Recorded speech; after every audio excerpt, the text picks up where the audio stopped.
What blood can remain silent for centuries, yet seem to awaken whenever a city gathers together in prayer before God? Welcome, dear listener, to the Saint Lives. Wherever you are tonight, may this quiet hour unite us.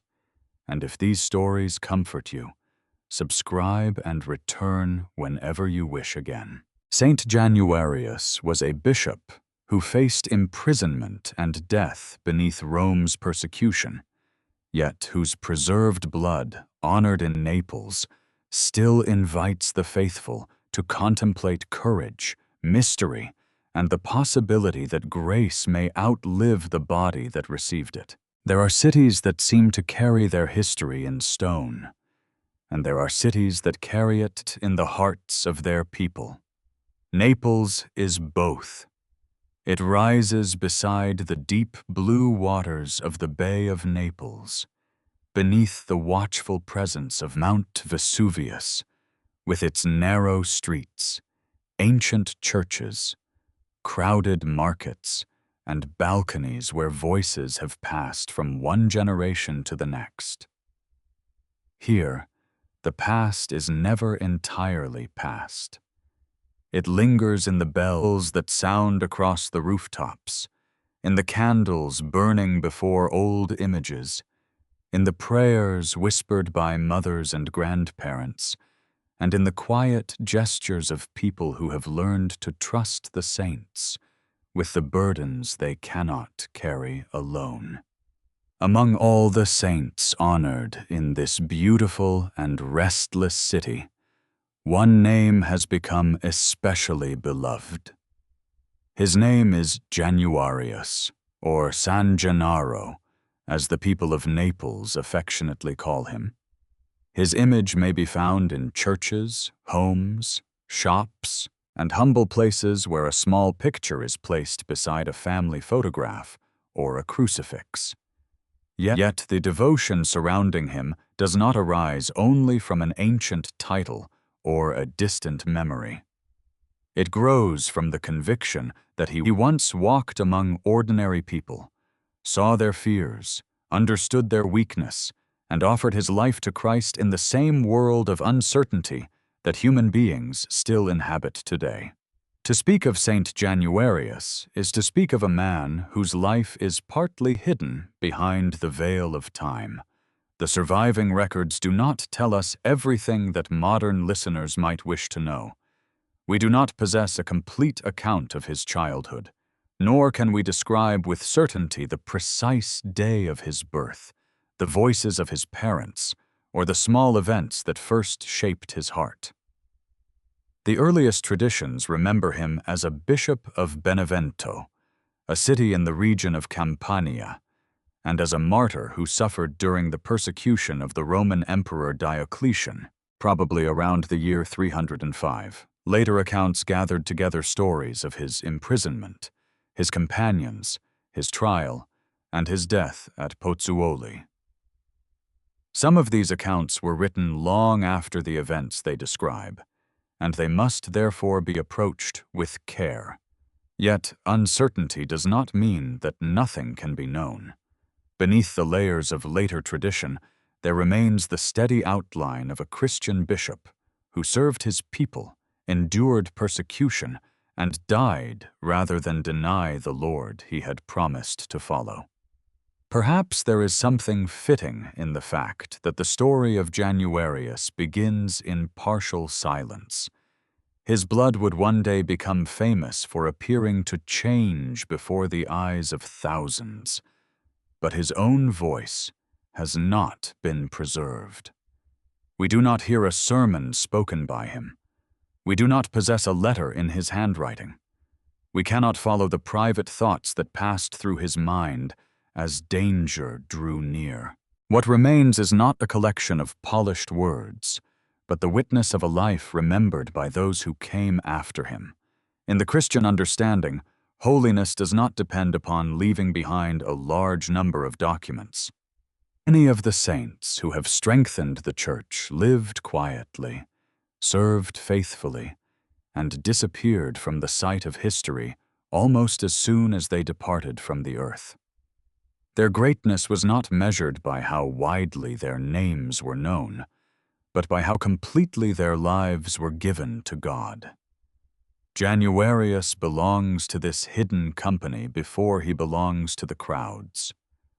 Before his relic was placed in a silver reliquary, before pilgrims waited for a sign, before scientists and skeptics asked how the dark substance in the glass might move, there was a man who had learned to place the needs of his people before his own safety. We may imagine the land in which he served, though we must do so with humility. Campania was a region of vineyards, olive trees, fertile plains, busy roads, and ancient cities shaped by Roman power. The sea brought merchants and travelers from distant lands, while the volcanoes reminded everyone that the beauty of the earth could also conceal danger. Roman temples stood openly, their ceremonies woven into public life, while Christian communities gathered more quietly in homes, burial places, and small meeting rooms. The followers of Jesus were not always hated, and persecution did not fall upon them with equal force at every moment. But their refusal to offer worship to the gods of the empire could be interpreted as disloyalty. The Christian faith proclaimed that every person, whether wealthy or poor, powerful or forgotten, stood beneath the judgment and mercy of one God. This teaching carried comfort to the oppressed, but it could also appear threatening to a society built upon visible rank and unquestioned authority. Into this world, Januarius was born, and within it his vocation slowly took shape. The church was still young enough to remember the apostles through the stories handed down by elders, yet old enough to have developed communities with bishops, deacons, readers, catechists, and families bound together by prayer. The Eucharist formed the center of their life. In the breaking of the bread, they encountered not an idea, but the living Christ who had loved them unto death. The cross was not merely an instrument of Roman punishment. It was the sign that divine love could enter the deepest place of human suffering and transform it from within. A young Christian who learned to pray before the cross learned, little by little, that faith was not a promise of an easy life. It was a promise that no life offered to God would ever be wasted. Perhaps Januarius first understood this through the example of older believers who cared for the sick, welcomed strangers, buried the dead, and forgave those who had injured them. Perhaps he saw that the church's strength did not rest upon buildings or armies, but upon people who continued to love when fear would have been easier. In time, his own heart was drawn toward service. The path from believer to bishop was not a path toward comfort. It meant responsibility for souls, patience with the weak, courage before the powerful, and a willingness to remain present when others wished to flee. A bishop in those days was not simply a teacher who spoke from a safe distance. I was a father to a vulnerable family, a guardian of the faith, and often the person whom the authorities watched most closely. If a community suffered, he suffered with it. If a Christian was imprisoned, he was expected to remember that prisoner. If a family had no bread, the bishop was called to help find it. The shepherd could not separate his own life from the lives of the flock entrusted to him. And so, long before the roads of Campania carried Januarius toward imprisonment, the foundations of his martyrdom were already being laid in the ordinary duties of love. He was learning to remain near. He was learning that prayer was not escape from the world, but a way of entering its wounds without losing hope. I was learning that the heart of a shepherd must be gentle enough to comfort and strong enough to endure. The city that would one day gather before his blood did not yet know his name, and the world had not yet heard of the mystery connected with him. But in the hidden places where Christian faith was practiced through mercy, courage, and Eucharistic devotion, a life was quietly becoming ready for its final offering. Before the blood became a question for the world, Januarius was simply a servant of Christ among his people. And so, from the hidden places where faith was practiced through mercy, the story returns to the years when Januarius was still being formed, long before anyone could have imagined that his name would become joined to the prayers of an entire city. To understand the bishop, it is helpful to remain for a while with the young man who lived among the ordinary sights and sounds of Campania, where the roads were busy with travelers and soldiers, where the fields opened beneath the sun, and where the great Roman world appeared powerful enough to last forever. The people of that time measured their lives by the seasons, by the harvest, by the movement of ships along the coast, and by the changing fortunes of emperors whose names were spoken with respect, because fear often stood behind it. In such a world, the Christian faith could seem very small. It had no grand temples, no official protection, and no public authority. Its gatherings were often modest, its leaders could be arrested, and its members could be mocked for refusing customs that everyone else accepted without question. Yet within those quiet communities, a different vision of life was being born. The poor were not invisible. The widow was not forgotten.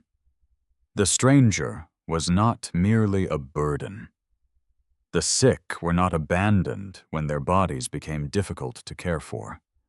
Even the dead were treated with reverence, because Christians believed that every human person was created by God and awaited resurrection.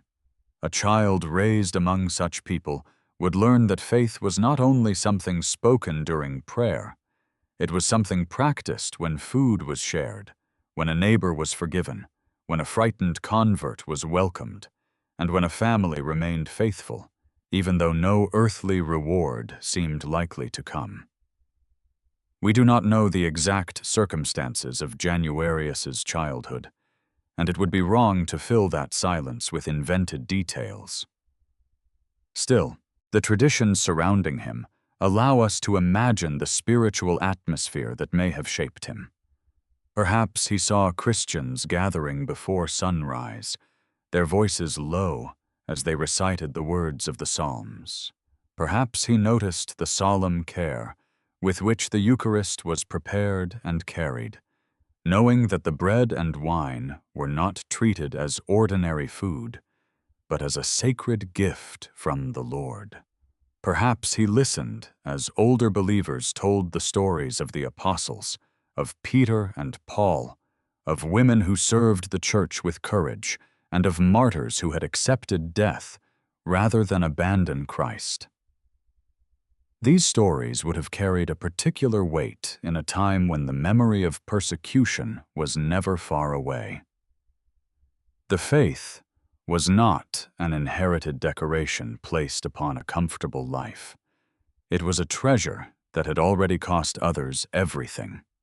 A young person who heard these stories might naturally ask what kind of love could make a human being stand peacefully before death. He might wonder whether courage was something given only to extraordinary people, or whether it could grow within anyone who learned to trust God one day at a time. Such questions are not signs of weakness. They are often the beginning of vocation. The heart does not become ready for a great sacrifice in a single moment. It is prepared through many smaller acts of surrender, most of which remain unseen. A person learns to speak truth when a lie would be easier. He learns to pray when prayer seems unanswered. He learns to serve without receiving thanks. He learns that Christ is present not only in moments of consolation, but also in seasons of dryness, when faith feels more like fidelity than feeling. The young Januarius would have needed to learn these things just as every Christian does. The church would not have protected him from the human struggles that shape a soul. He would have known uncertainty, disappointment, grief, and the temptation to remain silent. Holiness does not mean that a person never experiences fear. It means that fear is gradually placed in the hands of God. In the Christian imagination, the Virgin Mary stood as a quiet example of this surrender. She had received a calling that she could not fully understand, and she had learned to remain faithful through hidden years, public sorrow, and the shadow of the cross. Her presence in the devotional life of early Christians reminded them that obedience often begins before clarity arrives. Januarius, like many believers of his generation, would have been formed by this understanding of humble courage. The cross of Christ showed him that suffering was not proof of God's absence. The resurrection showed him that suffering would not have the final word. Between those two mysteries, the Christian life unfolded as a path of trust. Campania itself offered reminders of human fragility. The land could be generous, yet the volcano could awaken. The sea could bring prosperity, yet storms could take away a fisherman's life.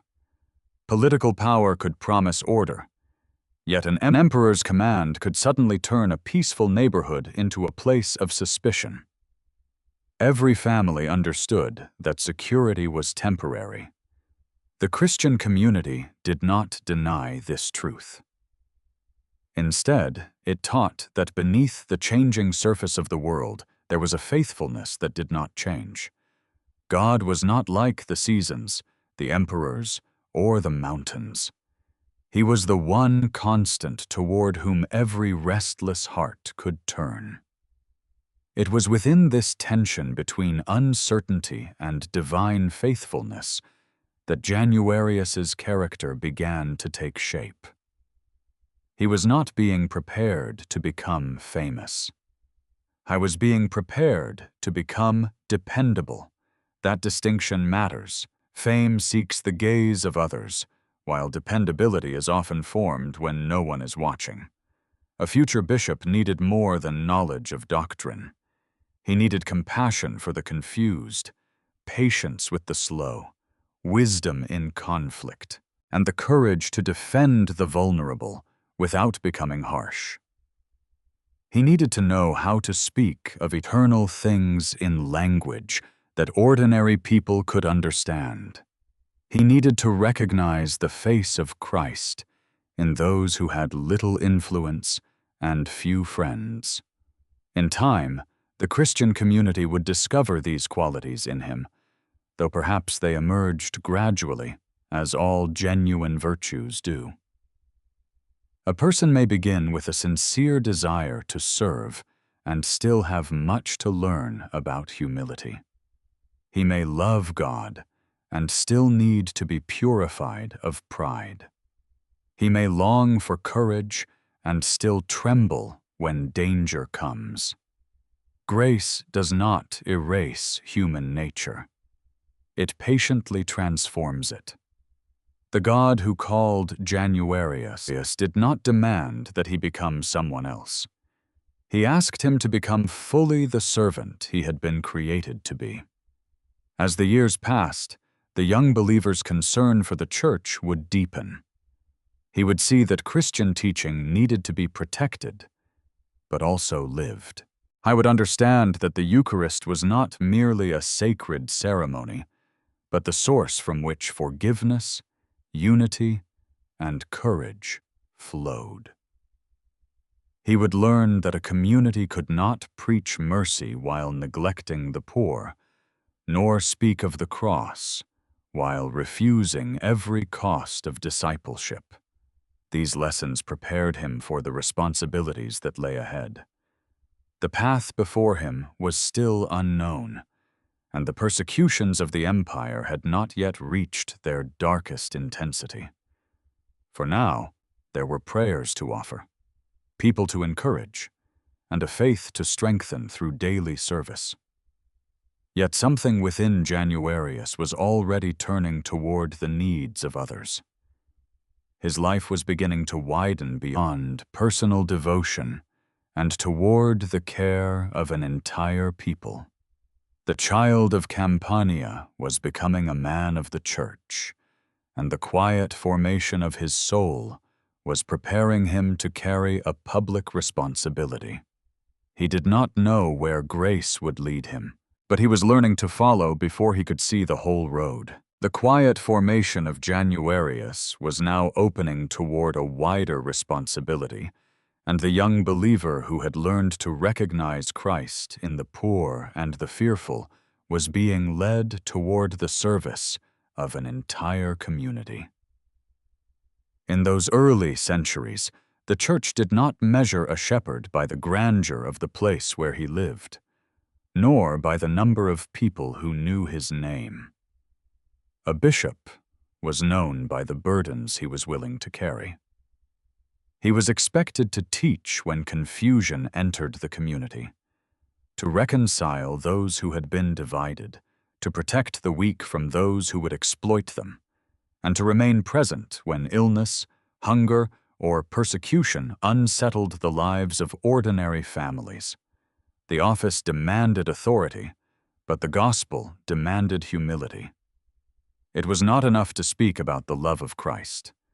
The bishop had to become a visible sign of that love, especially when love required patience, sacrifice, or courage. At some point in the unfolding of his life, Januarius was called to this ministry. The exact path by which he became a priest and later a bishop is not preserved for us, and the silence of history should not be treated as an invitation to invent a detailed biography. It is enough to recognize what the tradition has consistently remembered. Januarius was associated with Benevento, a city whose Christian community looked to him as a spiritual father. There, among people whose names have mostly disappeared from the record, he carried the responsibility of keeping the faith alive. Benevento stood within a region crossed by roads and shaped by movement. Soldiers passed through it, merchants brought news from distant towns, and travelers carried stories of changing rulers and uncertain times. The city was connected to the larger Roman world, yet its inhabitants still lived close to the rhythms of land, family, and local custom. For the Christians of Benevento, the bishop was not a distant figure separated from daily life. I was the person they approached when a child needed baptism, when a marriage required blessing, when a family mourned, or when a believer struggled to remain faithful. He listened to their questions and learned the particular sorrows of the people entrusted to him. A shepherd cannot care for a flock in the abstract. He must know where the sheep are weak, where they wander, and where danger approaches. Januarius would have encountered people who loved the faith deeply and others who were still uncertain. Some were probably converts from pagan backgrounds, carrying old habits and old fears into their new life. Some may have been tempted to return to the public religious customs of the empire whenever Christian discipleship became costly. Others may have suffered from divisions within their families, especially when one member accepted the gospel and another regarded it as a threat to tradition. The bishop's work required more than condemnation. He needed to correct without humiliating, to encourage without flattering, and to remind the faithful that the church was not a gathering of perfect people, but a household where sinners were being healed by grace.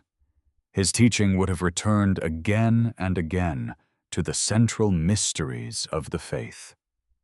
The one God had entered human history.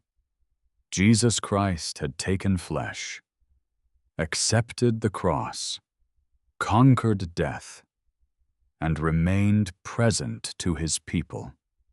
The Eucharist united believers not only with the Lord, but with one another. The Virgin Mary stood as the humble servant whose consent had opened a path for salvation. The saints who had gone before them were not rivals to Christ, but witnesses of what His grace could accomplish in a human life. Such teaching may sound familiar to listeners today, yet for the Christians of Benevento, it was the foundation of their identity. Their faith asked them to live differently from the society around them, not through hostility, but through a deeper loyalty. They could participate in ordinary work, share the responsibilities of civic life, and love their neighbors, but they could not offer the worship that belonged to God alone. Their refusal was not a political rebellion. It was an act of conscience. Januarius would have understood that conscience needed formation. People could not be expected to remain faithful in crisis if they had never been taught how to pray in ordinary time. This is why his pastoral ministry likely involved the patient work of preparing catechumens, explaining the scriptures, and strengthening families in the habits of Christian life. The Church survived not only because martyrs faced the arena, but because mothers taught their children to pray, because the sick were visited, because the dead were buried with hope, and because communities gathered week after week to receive the Eucharist, even when the future was uncertain. In this quiet labor, Januarius became a shepherd. The title did not mean that he stood above the people. It meant that he belonged to them in a particular way. Their grief became part of his prayer. Their confusion became part of his study. Their danger became part of his own responsibility. A bishop could not easily withdraw into private safety while the members of his flock were threatened. His closeness to the people gradually made him more visible, and visibility could become dangerous in a time when authorities were watching Christian leaders. Yet the danger did not erase the tenderness of his ministry. It may have made that tenderness more urgent. When a community knows that its shepherd could be taken away, every visit becomes more precious, every sermon more memorable, and every celebration of the Eucharist more solemn. Perhaps Januarius understood that he might not always be permitted to remain with his people. Perhaps he tried not to think about it. Saints are not made of stone. They too may have loved the ordinary future they hoped to enjoy, the familiar faces, the quiet conversations, the chance to see the community grow. Courage does not require a person to stop loving life. It requires him to love God more deeply than the safety of life. This distinction would become important as the empire's attitude toward Christians hardened. For now, however, Januarius continued to serve. He visited the places where the people lived, entered homes where illness had brought fear, and stood beside those who had no one else to defend them. His ministry was probably marked by the same hidden faithfulness that had shaped his youth. He was not preparing for a dramatic end in the way an actor prepares for a final scene. He was simply responding to the needs before him, one day at a time. That is often how God prepares a servant for the cross. The decisive act is formed through countless ordinary acts that seem small when they are performed.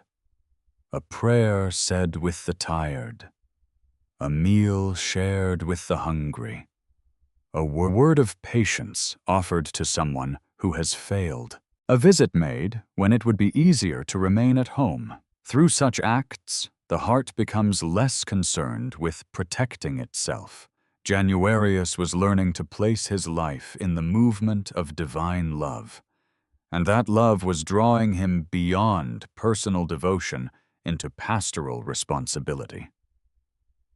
The Bishop of Benevento was becoming known not because he sought recognition, but because his people learned that they could trust him. In the years ahead, that trust would be tested by imprisonment, fear, and death. Yet before the authorities came to measure his loyalty, the Church had already measured it in the quiet places where compassion was required. The shepherd was readying himself without knowing the hour, and the flock was growing accustomed to the sound of his voice. The shepherd was readying himself without knowing the hour, and the flock was growing accustomed to the sound of his voice. Around Januarius stood a circle of fellow servants whose names have remained joined to his in the memory of the Church. Their lives are also partly hidden, and the details preserved by later accounts must be received with the same care given to all traditions that have crossed many centuries. Yet their presence matters, because the Christian story is rarely the story of one person acting alone. Januarius did not serve in an empty landscape.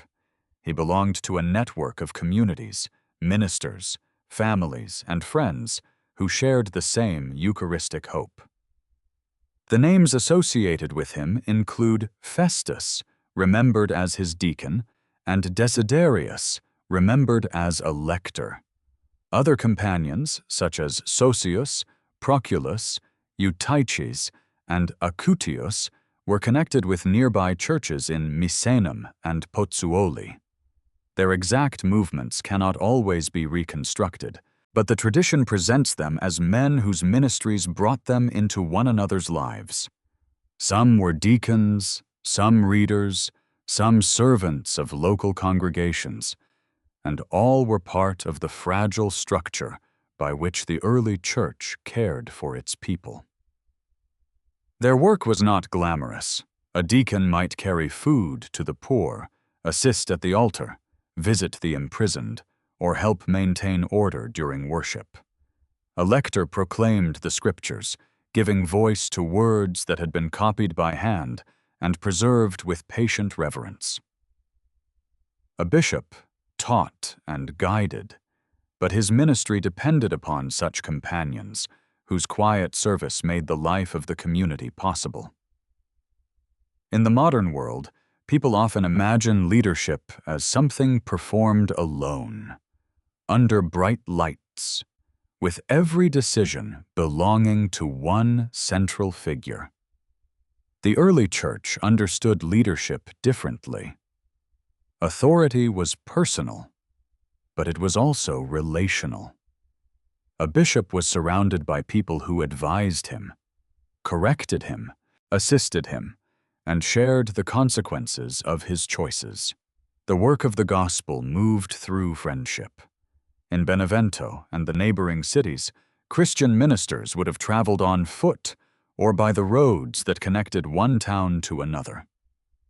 They crossed fields, hills, and stretches of unsettled land, carrying letters, news, instructions, and encouragement. A journey that seems short on a map could become difficult in heat, rain, or darkness. Yet the communities remained connected because people were willing to travel. A Christian from one city might seek shelter with believers in another. A bishop might visit a congregation that had lost its priest. A deacon might carry assistance to a family whose bread had run out. Through these movements, the church became more than a collection of isolated gatherings. It became a body whose members recognized one another as brothers and sisters, even when they had never met before. This unity was especially precious in a region where different cultures and religious practices existed side by side. The Roman world was not spiritually empty. Temples, household rituals, local gods, and public ceremonies were woven into ordinary life. To become Christian was not merely to add a new belief to an existing collection. It was to receive a new center.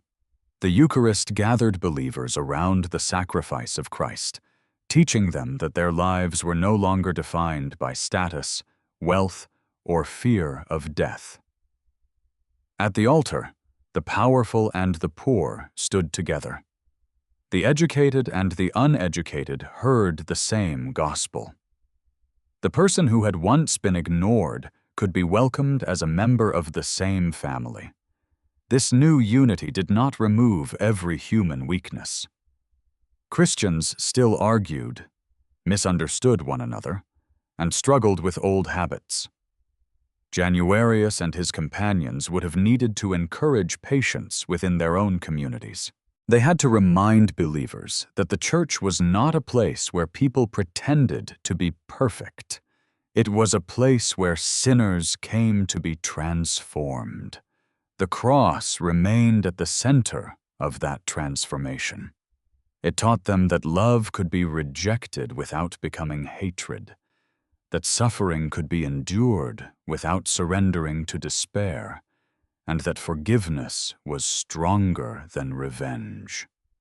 The Virgin Mary was also remembered as a model of faithful presence, especially through the years when she stood near the cross and watched her Son suffer. Her silence was not emptiness. It was the silence of a heart that remained when every explanation had failed. For Januarius and his companions, such examples would have given shape to their own ministry. They were not asked to understand everything. They were asked to remain faithful to what they had received. As their reputation for pastoral care grew, so too did their exposure. A Christian community could meet quietly, but its leaders were more visible. People came to them for instruction, for prayer, and for the sacraments. Their names might be mentioned by converts, travelers, or those who opposed the faith. A bishop who refused to participate in public sacrifice could be noticed. A deacon who visited prisoners could be watched. A reader who proclaimed the gospel could be accused of spreading a forbidden message. It would have been possible for these men to reduce their public activity, to avoid travel, or to separate themselves from communities that appeared vulnerable. Yet such withdrawal would have betrayed the nature of their vocation. A shepherd who abandons the flock at the first sign of danger may preserve his life, but he no longer serves the purpose for which he was called. Januarius's companions were not necessarily fearless in the way legends sometimes portray the saints. They may have experienced the same natural concerns that trouble every human heart. They may have thought about parents, brothers, sisters, friends, and the people who depended upon them. They may have wondered what would happen if soldiers arrived, if a meeting place were discovered, or if an accusation were carried to the authorities. Courage would not have meant that these thoughts never came. It would have meant that fear did not become the final authority. The friendship among these Christian ministers gave them a place to bring their fears. They could pray together, speak honestly, and remind one another of the promises of Christ. When one grew tired, another could strengthen him. When one became discouraged, another could recall the faithfulness of God. The early church was sustained by such companionship. Before any public persecution united them in suffering, they were already united by service. This is an important part of the story because martyrdom can seem sudden when viewed only from its final moment. Yet a martyr's final witness is usually prepared through years of shared prayer and ordinary obedience. The man who stands firmly before a tribunal has often learned firmness in far smaller situations. He has practiced truth when it cost him approval. He has practiced generosity when resources were scarce. He has practiced forgiveness when resentment offered an easier path. Januarius and those around him were being shaped in this way. Their lives were becoming a common offering, even though they could not see the altar toward which history was leading them. In the evenings, as the light faded over the hills and the city settled into silence, they may have gathered with other believers to hear the scriptures and break the sacred bread. The darkness outside would have reminded them that danger was real, but the flame within their place of prayer would have reminded them that darkness did not possess the whole world. Christ was present among them, not as a distant memory, but as the living Lord who gathered his people and promised to remain with them. The friendship of Januarius and his companions was therefore more than human affection. It was a form of discipleship. They were teaching one another how to belong to Christ. The hour of persecution had not yet reached its most severe point, but its shadow was lengthening across the land. As the empire demanded greater conformity, the small Christian communities would be asked whether their unity was merely comforting or truly strong. The answer would come not in a speech, but in the choices these servants made when the cost of faith became impossible to ignore. For now, they continued to walk the roads, enter the homes of the suffering, serve at the altar, and encourage the faithful. Their lives remained quiet, but quiet faithfulness was already preparing them for a witness that would not remain quiet forever. The quiet faithfulness of Januarius and his companions was already preparing them for a witness that would not remain quiet forever. And beyond the roads of Campania, the great machinery of the Roman Empire was beginning to turn more harshly against the Church. The empire had always been vast, complicated, and filled with different peoples, languages, and local customs. Its rulers understood that such a world could remain united only if the citizens accepted certain visible signs of loyalty.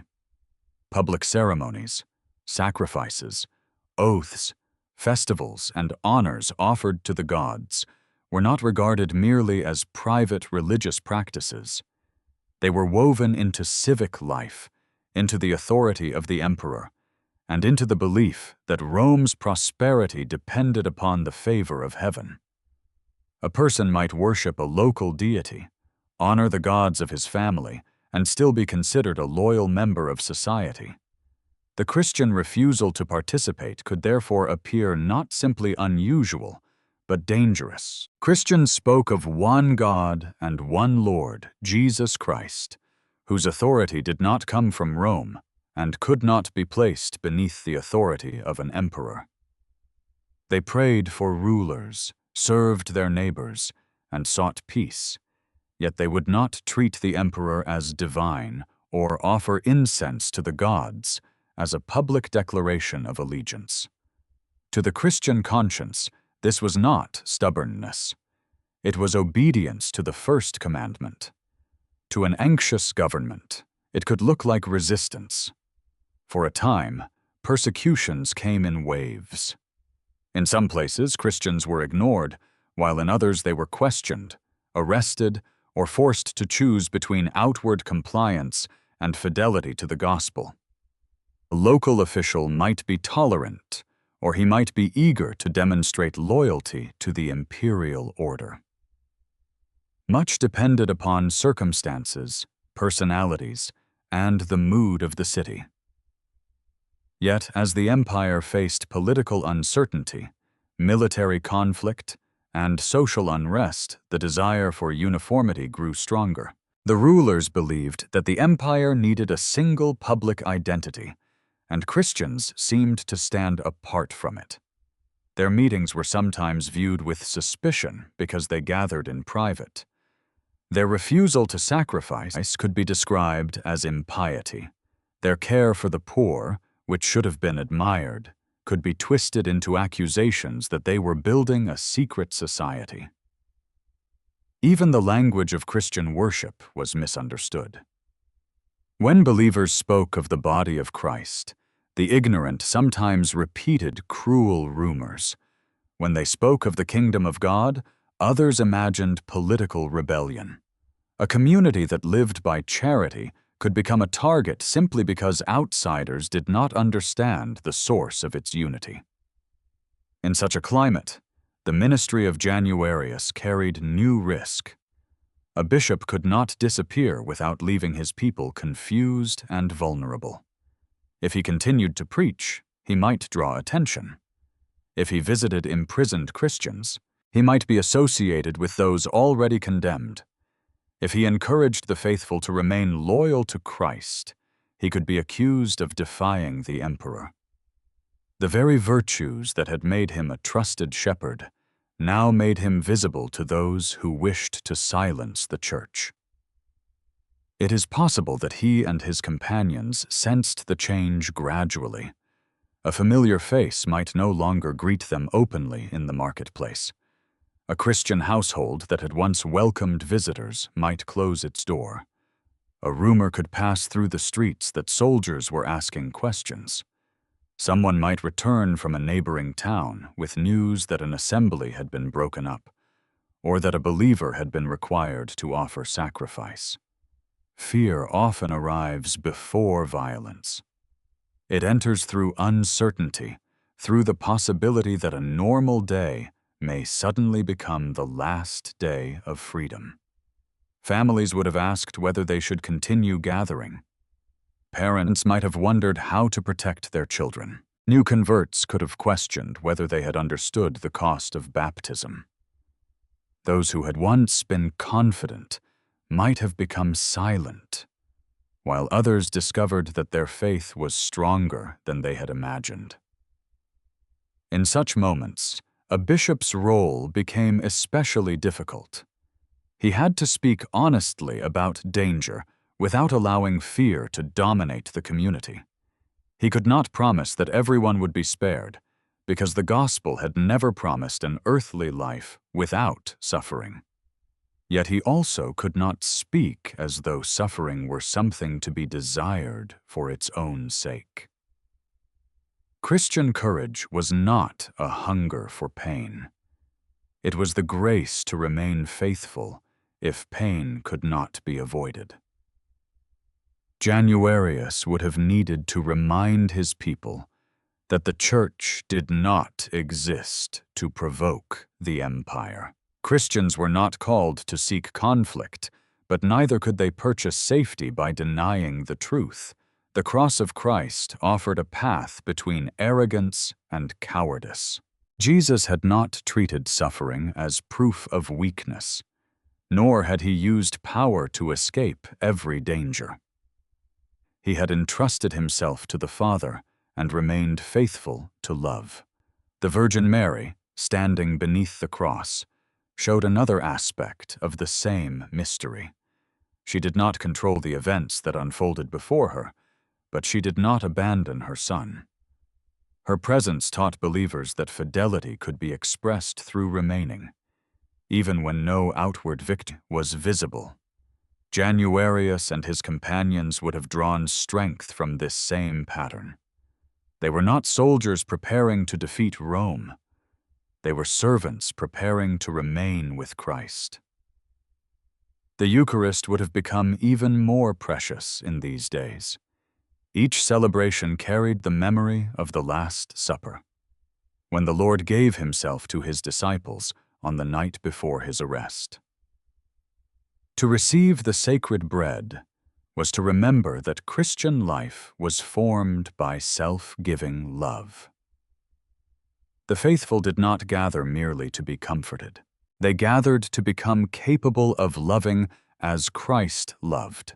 Every prayer of thanksgiving became an act of resistance against despair. Every act of charity declared that the empire did not possess the final definition of human worth. Every Christian burial proclaimed that death could not erase the dignity of a person created for resurrection. The pressure upon the church also tested relationships within the community. Some believers may have urged caution, believing that silence could preserve the congregation. Others may have felt that any compromise would wound the faith. The bishop had to guide people through such disagreements without contempt. He understood that not every person possessed the same strength at the same moment. A terrified convert might need patience before he could become courageous. Someone who had failed might need forgiveness before he could return to the community. The church had to remain firm in truth, while also remaining a place where the wounded could be healed. This balance required wisdom, and wisdom often grows through suffering. As the persecution intensified, the companions of Januarius were drawn more closely together. Their service connected them to several communities, and their movements could no longer be separated from the danger surrounding Christian leaders. A visit to a prisoner was no longer an ordinary act of charity. Carrying a message or offering prayer could be interpreted as defiance. Yet to abandon those in chains would have been to deny the very mercy they preached.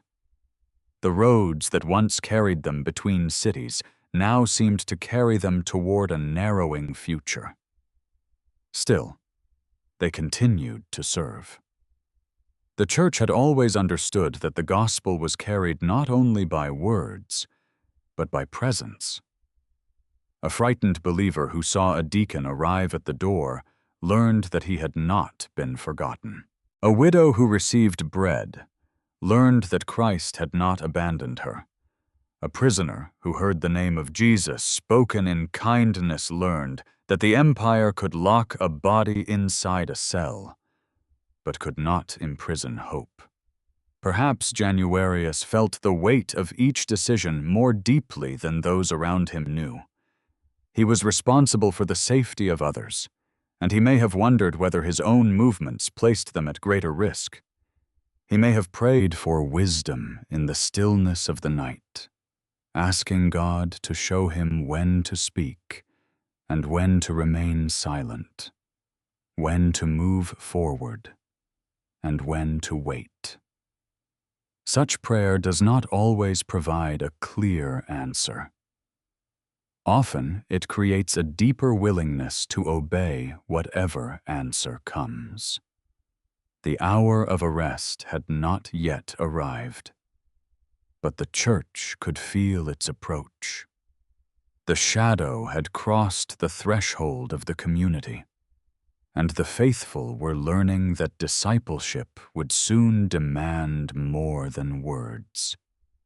The door had not yet opened to the soldiers, but the faithful already understood what it meant to remain ready. The door had not yet opened to the soldiers, but the faithful already understood what it meant to remain ready.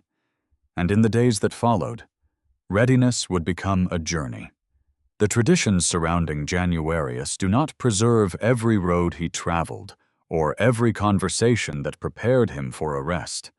Yet they remember a movement toward those who were already in danger. He was not content to protect his own freedom, while others suffered behind walls. His ministry had always drawn him toward the wounded, and now the wounded included Christians whose faith had placed them under suspicion. The road from Benevento toward the neighboring communities was not merely a road through the countryside. It became a path of decision. Each step required him to accept that he might not return. The landscape of Campania could still appear peaceful. The fields opened beneath the warm sky, the trees moved gently in the wind, and the roads continued to carry carts, traders, and soldiers as they had done before. A traveler could look at such a scene and believe that the world remained unchanged. Yet fear had altered the meaning of familiar places. A bend in the road might conceal a patrol. An inn might contain someone eager to report a Christian visitor. A city gate might become the place where a name was spoken and a life was claimed by the authorities. In times of persecution, ordinary geography becomes spiritual geography. The places where a person turns, waits, rests, or continues forward begin to reveal what he trusts. Januarius may have traveled with a small group, perhaps accompanied by one or more of the servants associated with him in later tradition. Whether he was seeking to encourage imprisoned Christians, visit another congregation, or meet with fellow ministers, the purpose of the journey was pastoral. He was going because someone needed the presence of the church. The decision to go would not have been made lightly. A bishop had to think about the people entrusted to him, and it might have seemed wiser to remain hidden. If he were captured, Benevento could lose its shepherd. If he disappeared, the community might become vulnerable. Yet there are moments when caution becomes another name for abandoning the suffering. Januarius understood that the church could not preach the nearness of Christ while keeping its own leaders far from those who were afraid. The Good Shepherd did not remain at a distance from the wounded flock. He entered the places where danger had taken hold. The gospel had taught Januarius that love was not measured by words spoken from safety. It was measured by the willingness to draw near. Perhaps as he walked, he remembered the stories of Jesus moving among the sick, the poor, and the rejected. The Lord had crossed roads to meet people whom others avoided. He had touched those considered unclean, eaten with those regarded as sinners, and spoken hope to those whose lives had been reduced to shame. Every act of pastoral care carried an echo of that movement. The bishop was not simply visiting a location. He was following the pattern of Christ, who never allowed fear of public opinion to prevent him from entering another person's suffering. For Januarius, this imitation of Christ could not remain an idea. It had become a direction on the road. The communities he approached may have been living with their own uncertainties. Some Christians might have gathered in silence, speaking softly because neighbors were listening. Others may have kept sacred objects hidden, fearing that a search would expose their faith. Family might have sent children to relatives in safer places, while older believers remained to care for those who could not travel. The presence of a bishop would have brought both comfort and danger. His arrival could strengthen the faithful, but it could also draw attention to the household where he stayed. I may have been welcomed with joy and concern, embraced by people who had prayed for him, then urged to leave before his presence became known. Such moments would have shown the cost of Christian fellowship. The church was not held together by grand buildings or public ceremonies. It was held together by people who opened their doors despite fear. A home became a place of prayer. A meal became an act of communion. A whispered blessing became a proclamation that Christ was still present. In the midst of uncertainty, the Eucharist would have remained the center of their hope. If the circumstances allowed, Januarius may have celebrated or assisted at the sacred mysteries, offering the faithful the same Lord whom they had received in quieter times. The altar would have reminded them that the Church's life did not depend upon the permission of the empire. Christ had given himself once for all, and no earthly ruler could withdraw that gift. The Eucharist also taught them that the Christian path was not one of self-preservation. The bread was broken, the cup was offered, and the faithful were invited to become what they received. To receive Christ was to consent to be transformed into a people capable of sacrificial love. Yet the spiritual comfort of the Eucharist did not remove the human ache of departure. Every Christian gathering carried the possibility that someone might not return. A mother might hold her child longer than usual. Friends might avoid speaking about what they feared because saying it aloud would make it seem more real. Januarius, as a shepherd, would have felt these emotions without being able to solve them. He could offer prayer, instruction, and blessing, but he could not promise that the authorities would pass them by.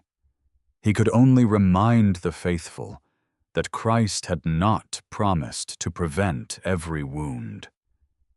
He had promised to remain with his people through every wound.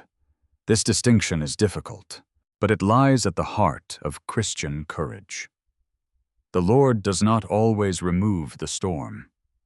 Sometimes he gives the grace to remain faithful while the storm passes over the soul. As Januarius continued along the road, he may have noticed how the ordinary world and the spiritual world seemed to overlap.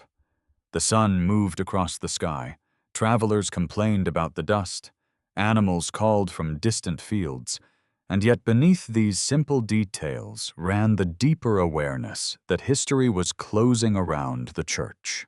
A person can carry an eternal decision within an ordinary day.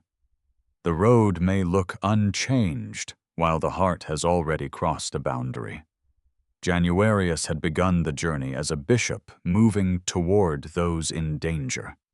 He was gradually becoming a man who had placed his own safety behind the needs of the flock. This did not mean that he desired capture. He was not searching for death. He was searching for the people who had been left alone. In that sense, his journey was an act of mercy before it became an act of martyrdom. The soldiers who would eventually take him might have considered him a criminal, but the journey itself revealed what he truly was. He was a pastor following the cry of his people. At some point, the signs of danger must have become impossible to ignore. Perhaps a messenger warned him that his name had been reported. Perhaps the authorities had begun searching for Christian leaders. Perhaps the presence of strangers on the road suggested that he was being followed. A prudent person might have turned back. A frightened person might have hidden among the fields. Januarius would have known the danger of continuing, yet he also knew that fear could not be permitted to decide every act of love. The cross had taught him that obedience sometimes leads into places where human calculation offers no safe route. The Virgin Mary had remained near the cross when flight would have been understandable. The apostles had continued their mission despite the memory of their master's execution. The martyrs before him had shown that the grace of God could sustain a person at the very point where natural strength ended. These examples did not make the road easy. They made it possible to walk. The arrest, when it came, may have been sudden and ordinary. Soldiers may have approached, called him by name, demanded an explanation, or simply placed him under guard. The world did not need a thunderclap to change. A few commands, the movement of hands, the closing of restraints, and the journey of Januarius entered a new stage.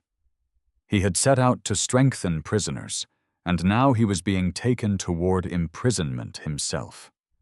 The road that had carried him toward the suffering of others had become the road by which he joined them. He had gone to strengthen the imprisoned, and now he entered the prison with them. He had gone to strengthen the imprisoned, and now he entered the prison with them. The change may have taken place in a single moment, but for Januarius it represented the gathering together of everything he had been learning throughout his life. The road, the fields, the familiar voices, and the open sky had been replaced by stone, iron, darkness, and the uncertainty of waiting. Yet imprisonment did not erase his vocation. A bishop remained a bishop, even when he could no longer stand before his congregation. A shepherd remained a shepherd, even when the walls prevented him from seeing the flock. The place of confinement became another setting in which Januarius could serve, and the people around him became another community entrusted to his care. We should not imagine the prison as a place of constant dramatic events. Much of imprisonment is silence. It is the slow passing of hours, the discomfort of the body, the hunger that returns, the sound of footsteps beyond a door, and the unanswered question of what will happen next. It is the experience of being reduced to waiting for a man accustomed to visiting the sick, teaching the faithful, and responding to the needs of others. Such helplessness could have been especially difficult. In the open world, there had always been something to do. In prison, the smallest acts gained importance. A sip of water shared with another prisoner could become a ministry. A word spoken gently could restore someone's courage. A prayer remembered in the darkness could become a lamp for more than one heart. The traditions remember Januarius as suffering imprisonment with companions, and whether every detail of the later accounts can be verified or not, the spiritual truth of the scene remains clear. He was not separated from the human suffering he had spent his ministry serving. He now experienced weakness from within. He knew what it meant to depend upon the mercy of others, to wait for food, to endure the moods of guards, and to live without control over the future.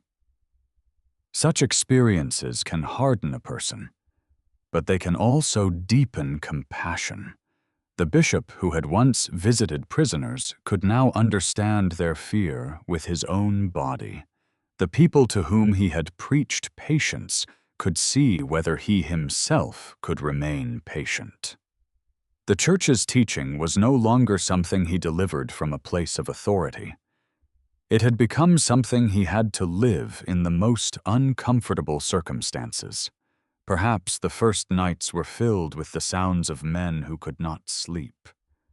Some may have cried out in pain. Others may have cursed their captors or spoken bitterly about the world that had brought them there. Januarius would not have been surrounded only by Christians. Prisons gathered people from many backgrounds, and the suffering of one person often existed beside the suffering of another. In such a place, the Christian practice of attention became essential. To listen to someone who had been ignored was already a kind of mercy.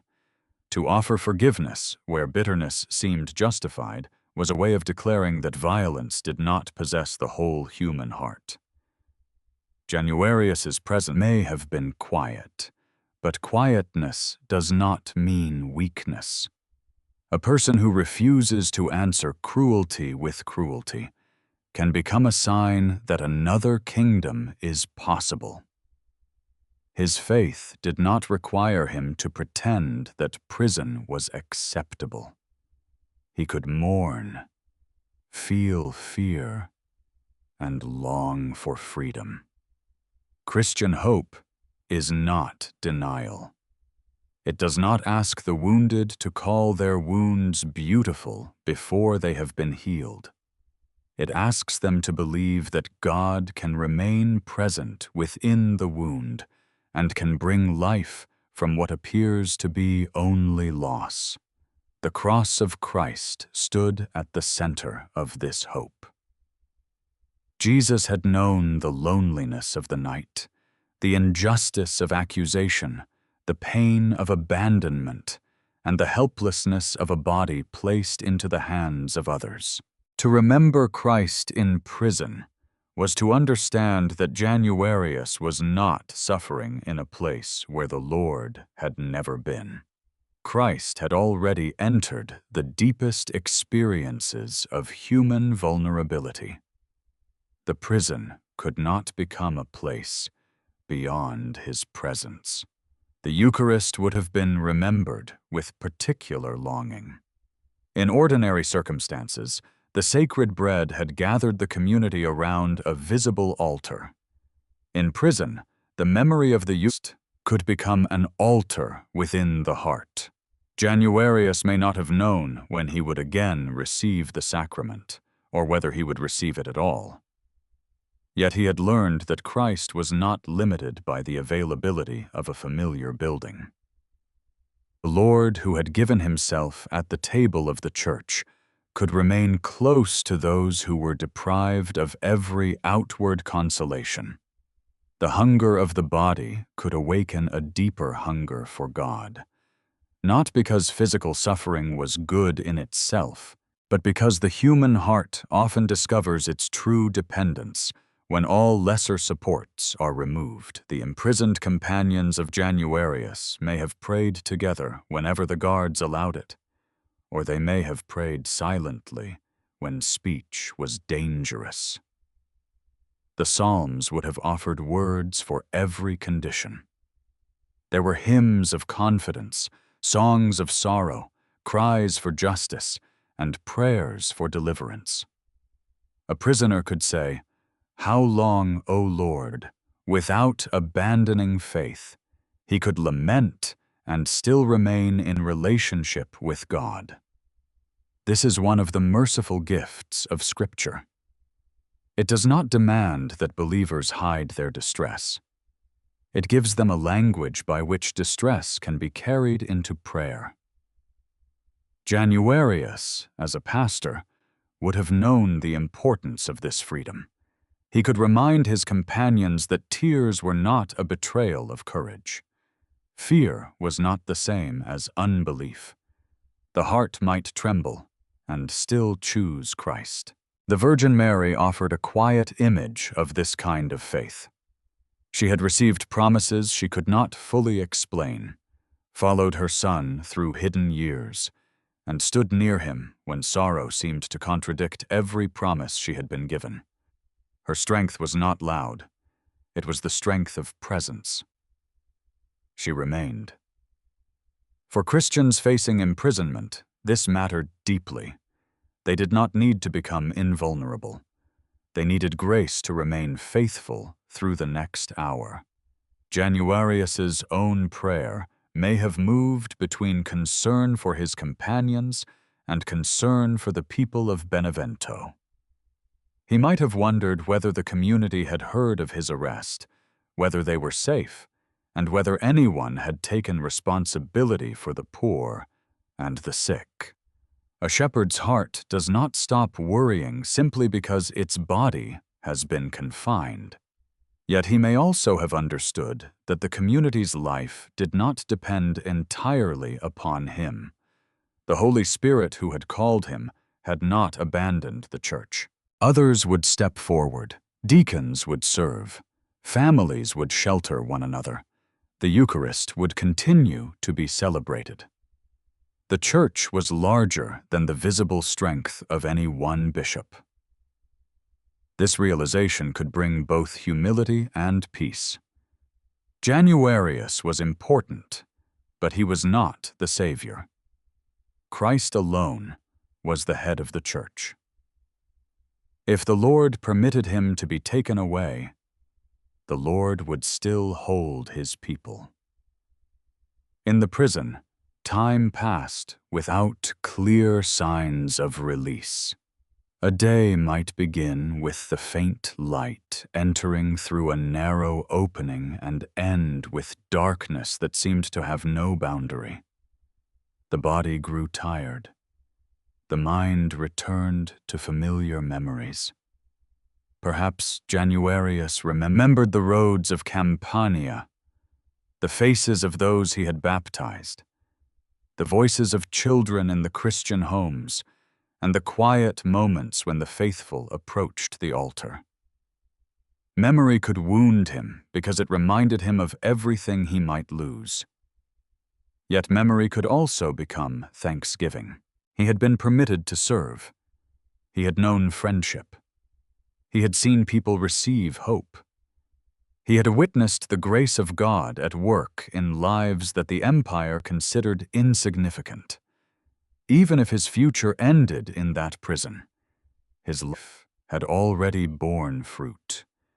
The authorities could confine his body, but they could not declare his ministry meaningless.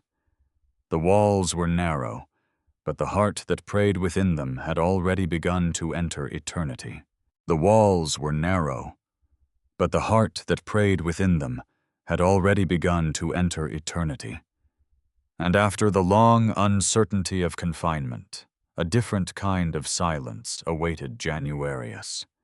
The silence of the cell had been filled with prayer, memory, and the presence of suffering companions. The silence before the tribunal would be filled with expectation. He would be brought from the darkness into a place where human authority demanded an answer. Such a moment may have been frightening, not because Januarius did not know what he believed, but because he understood what his belief could cost. Faith is often most difficult when it must be spoken before those who have the power to punish it. In private, a person may confess trust in God with trembling but without consequence. Before a magistrate, the same confession becomes a public decision. The tradition remembers that Januarius was summoned before an official representing the authority of Rome, sometimes identified in later accounts as the governor of Campania. The precise details of this hearing are not certain, and the ancient stories often surround the central event with dramatic elements that cannot be confirmed. Yet, the heart of the story is clear. The authorities wanted the Christians to conform. They wished them to demonstrate that Rome still possessed their highest loyalty. An offering to the gods, a gesture before an image, or a spoken acknowledgement of imperial authority might have appeared small to an outsider. It could be described as a simple act of civic respect, something that would allow the accused to return to their families and resume their lives. But for Januarius, the issue was not the size of the gesture. It was the meaning behind it. Worship could not be divided. The honor due to God could not be offered to another power merely because refusing would bring suffering. This is why martyrdom in the Christian understanding is not primarily a contest of physical strength. It is a question of whom the heart recognizes as Lord. Januarius did not stand before the tribunal because he wanted to prove that he was stronger than the empire. He stood because he could not make a false confession. His refusal was not an act of contempt toward the people who questioned him. He did not need to hate the official in order to remain faithful. The gospel had taught him to pray for those who persecuted believers, and the cross had shown him that love could remain pure even when it was rejected. The Christian witness is most powerful when it does not become a mirror of the violence it opposes. Januarius could speak firmly without becoming cruel. He could refuse without insulting. He could surrender his body without surrendering his charity. The tribunal may have seemed to contain all the power in the world. The official sat in judgment, soldiers stood nearby, and the prisoner was separated from every ordinary protection. The law, the state, the threat of punishment, and the possibility of death were all gathered on one side. On the other side, stood a bishop with no army, no wealth, and no political influence. Yet the Christian faith had taught him that visible power was not the same as ultimate authority. Rome could command the body. It could confiscate property, imprison a person, or end a life. It could not decide whether the soul had been faithful. It could not force a heart to worship what it knew to be false. It could not prevent Christ from receiving the life that had been offered to him. This does not mean that Januarius felt no fear. The body instinctively recoils from pain, and the love of life is not a sin. A martyr is not someone who has become less human. He is someone whose humanity has been placed within a greater love. Januarius may have thought of the people he would leave behind. He may have remembered the faces of his companions and wondered whether his refusal would bring greater danger upon them. He may have longed for another chance to return to Benevento, to walk among the faithful, to celebrate the Eucharist, and to continue the work that had filled his days. These desires would not have made him less holy. They reveal the cost of his decision. He was not choosing between life and nothing. He was choosing between the life he loved and the truth he could not deny. The tribunal, therefore, became a place where the meaning of his pastoral ministry was revealed.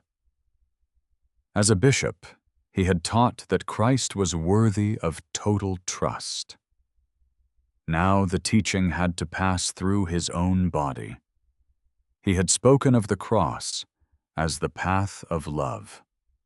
Now the cross stood before him not as a symbol carved in wood, but as the possibility of real suffering.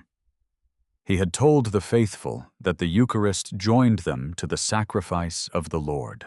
Now he was being invited to offer his own life in union with that sacrifice. The Church has always insisted that the martyr's power comes from Christ, not from the martyr's personality. Januarius did not save himself through courage. Grace sustained him. His strength was received, not manufactured. This distinction is important because it keeps the story from becoming a celebration of human stubbornness. A person can refuse something out of pride, anger, or the desire to be admired.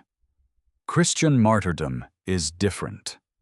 It is rooted in humility. The martyr does not say, "I am invincible."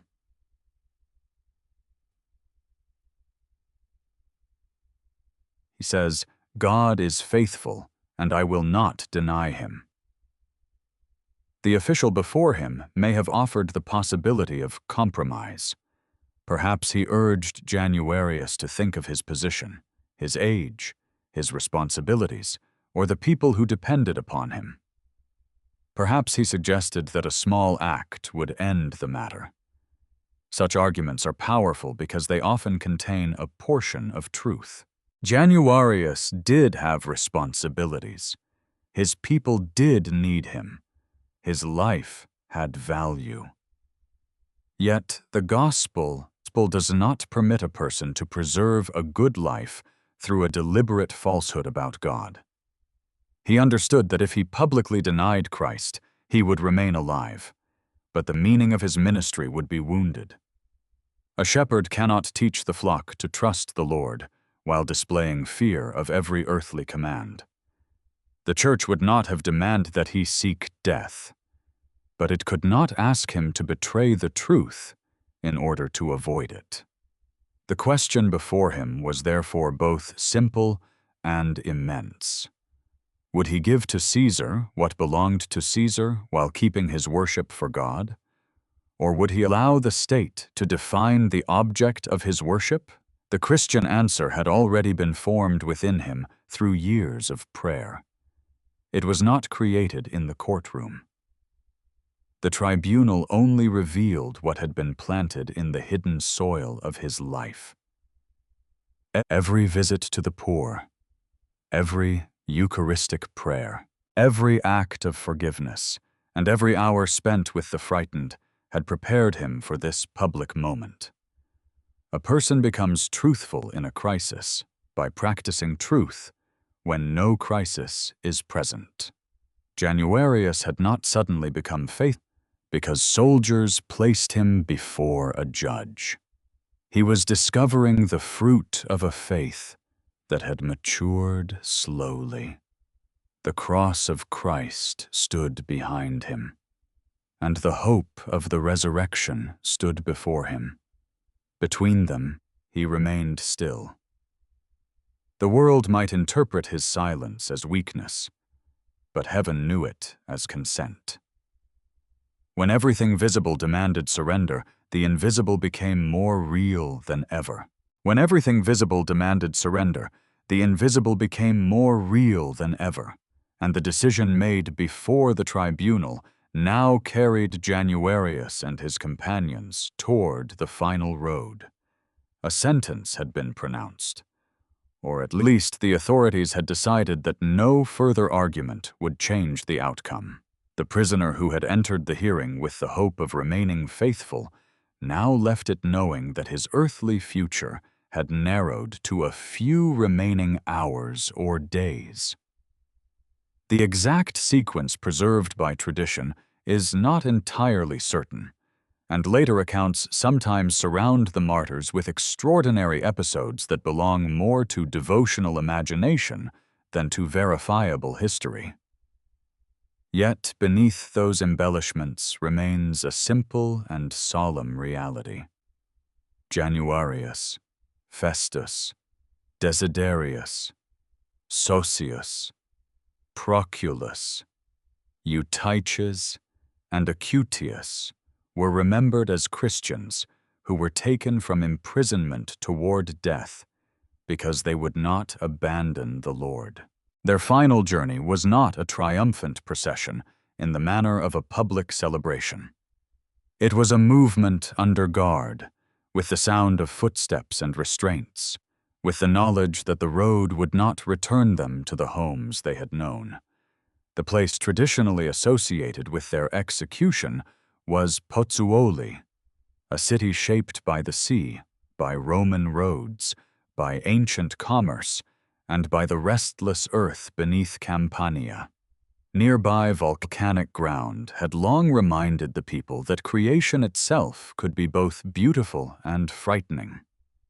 The land gave warmth and fertility, yet it could also release fire and smoke. To walk toward death through such a landscape would have carried a strange symbolism. The earth appeared quiet, but hidden forces moved beneath it. The same could be said of the men who traveled that road. Their bodies were weary, their hands may have been bound, and their freedom had been taken away, but within them faith was still alive. They did not know exactly what awaited them at the end of the path, though they knew enough. The mind may try to protect itself by refusing to imagine the final moment. A person can focus on the next step, the next breath, the next sound.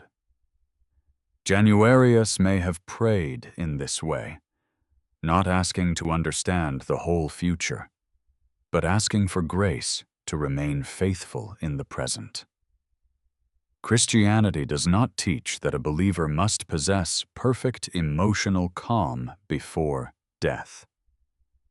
Even the Lord in the garden experienced anguish. The path of obedience did not remove his sorrow. It allowed sorrow to be surrendered into the Father's hands. Januarius and his companions could carry fear without letting fear become their master. They could mourn the life they were leaving while trusting that life was not the whole of their destiny. The presence of companions would have mattered greatly. The condemned often suffer a particular loneliness because no one outside the prison can fully share their experience. Yet these men were not alone.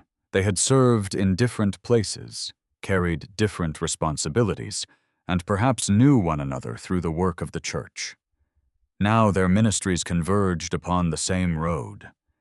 The friendships formed through service became a shelter for the final hours.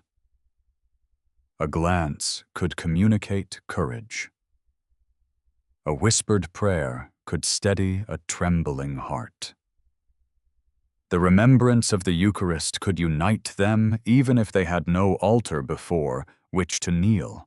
Their unity did not mean that each man felt the same degree of courage at every moment. One may have spoken more confidently while another remained silent. One may have remembered a psalm while another could only breathe the name of Jesus. The grace of martyrdom does not make every person identical. It allows each person to offer the truth of his own heart.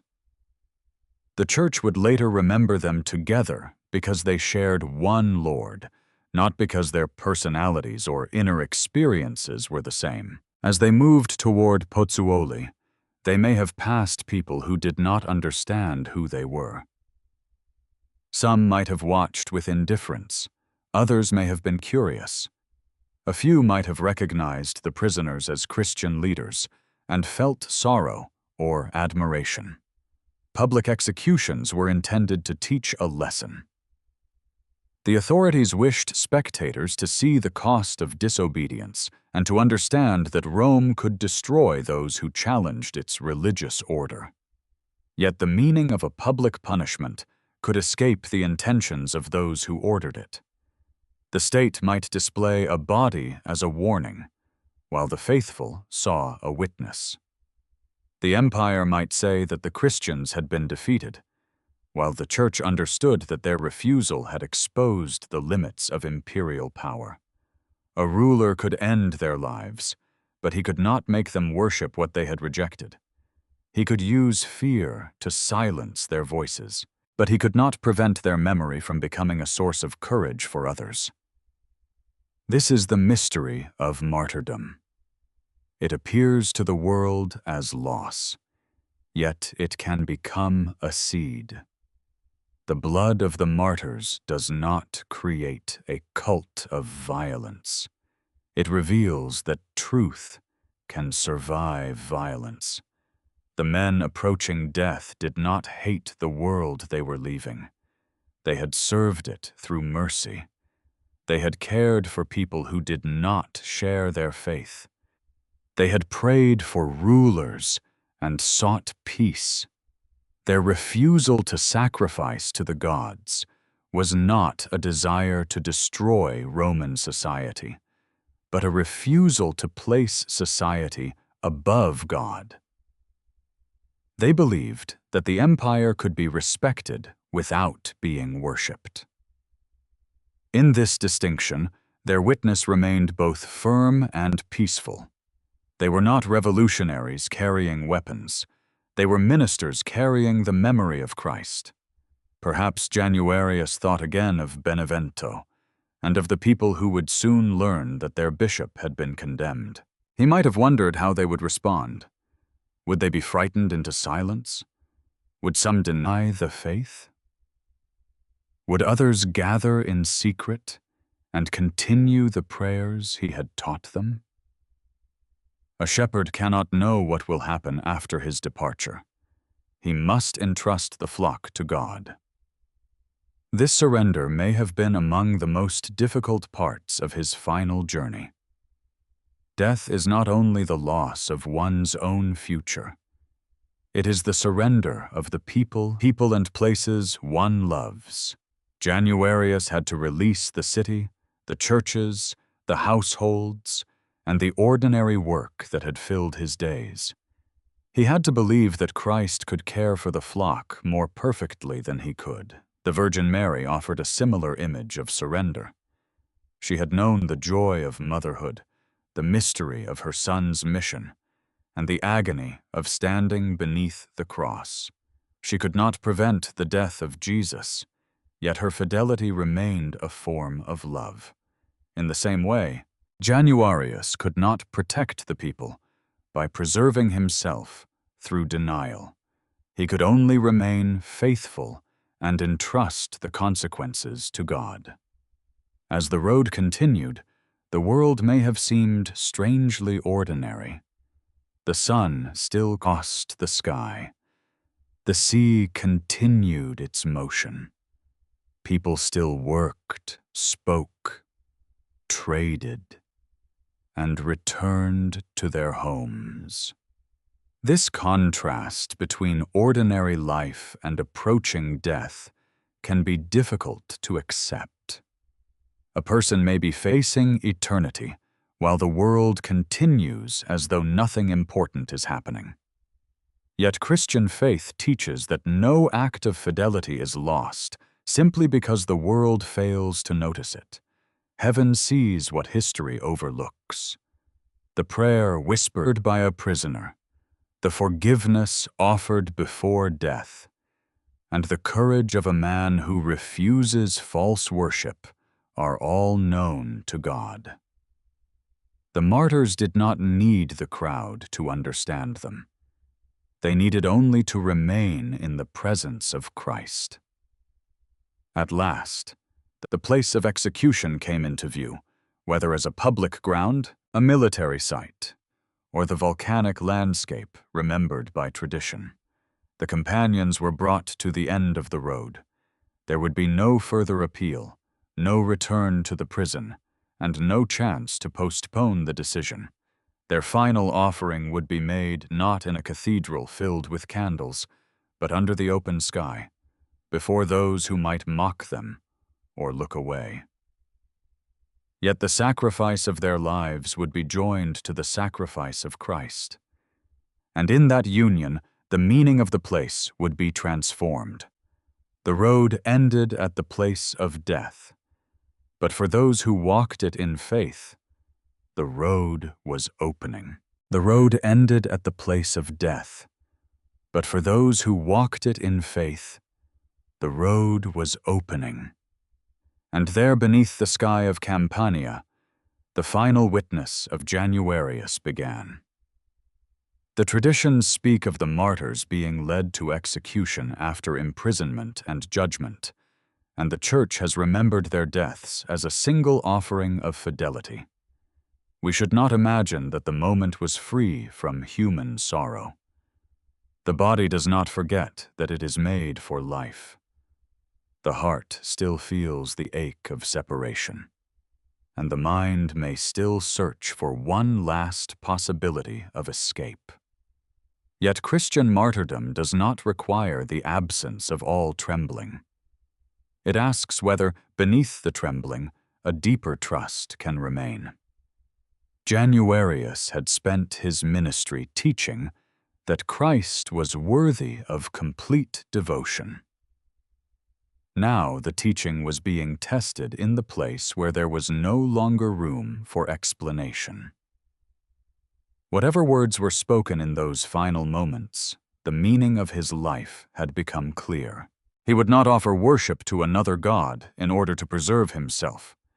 He would not deny the Lord who had called him, nourished him through the Eucharist, and entrusted him with the care of his people. His companions stood near him, bound by the same sentence and the same hope. They were not united because they possessed identical personalities or identical fears. They were united because they belonged to one body.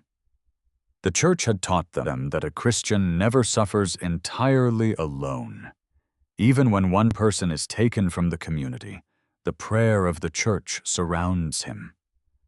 The living remember the dead, and the dead, having entered the presence of God, continue to belong to the communion of saints. For Januarius, the faces of his companions may have offered a final human consolation. Festus, Desiderius, and the others were not merely names written in a later calendar. They were men with voices, habits, memories, and families. They had known the ordinary joys of friendship and the ordinary fatigue of service. They had walked roads, entered homes, taught the faithful, and prayed at altars. Their deaths would therefore not be the destruction of anonymous figures. They would be the passing of people whom others had loved. The executioner may have seen only condemned bodies. The Christian community would see beloved members returning to God. This difference in vision is central to the meaning of martyrdom. The empire could define the martyrs as criminals, but it could not erase the truth that they had lived in service. It could call their deaths a punishment, but it could not prevent the Church from receiving them as a witness. The power of Rome was real, and the sword was real. But neither possessed the final authority over the human soul. The cross of Christ had already revealed that the apparent defeat of the righteous could become the place where divine love was most clearly seen. When Jesus was crucified, many believed that his mission had ended in failure. Yet the Church came to understand that the cross was not the cancellation of his love. It was the fullest expression of it. In the same way, Januarius's death would not be interpreted as a meaningless end. It would become the completion of the pastoral life he had already given. He had served the people with his words, his hands, his prayers, and his presence. Now he gave the whole of himself. The tradition has preserved a story of extraordinary signs surrounding the martyrdom, including accounts that the executioners faced unusual obstacles before the sentence could be carried out. Such elements belong to later devotional narratives and should not be presented as established historical fact. The central truth does not depend upon them. Januarius did not need a spectacular miracle to become a martyr. His miracle was fidelity. He did not need the sword to hesitate in order for his life to be holy. Grace was already visible in his willingness to remain faithful when the sword was certain. This quieter understanding protects the story from becoming a tale of spectacle. The greatness of Januarius does not rest upon the strangeness of what may have happened around him. It rests upon the love with which he surrendered what he could not keep. At the final moment, he may have prayed for mercy, for his companions, for the Church, and even for those who carried out the sentence. The Christian tradition often remembers martyrs invoking the name of Jesus, and whether we know his exact words or not, we can understand the spiritual direction of his heart. He was not entering the darkness alone.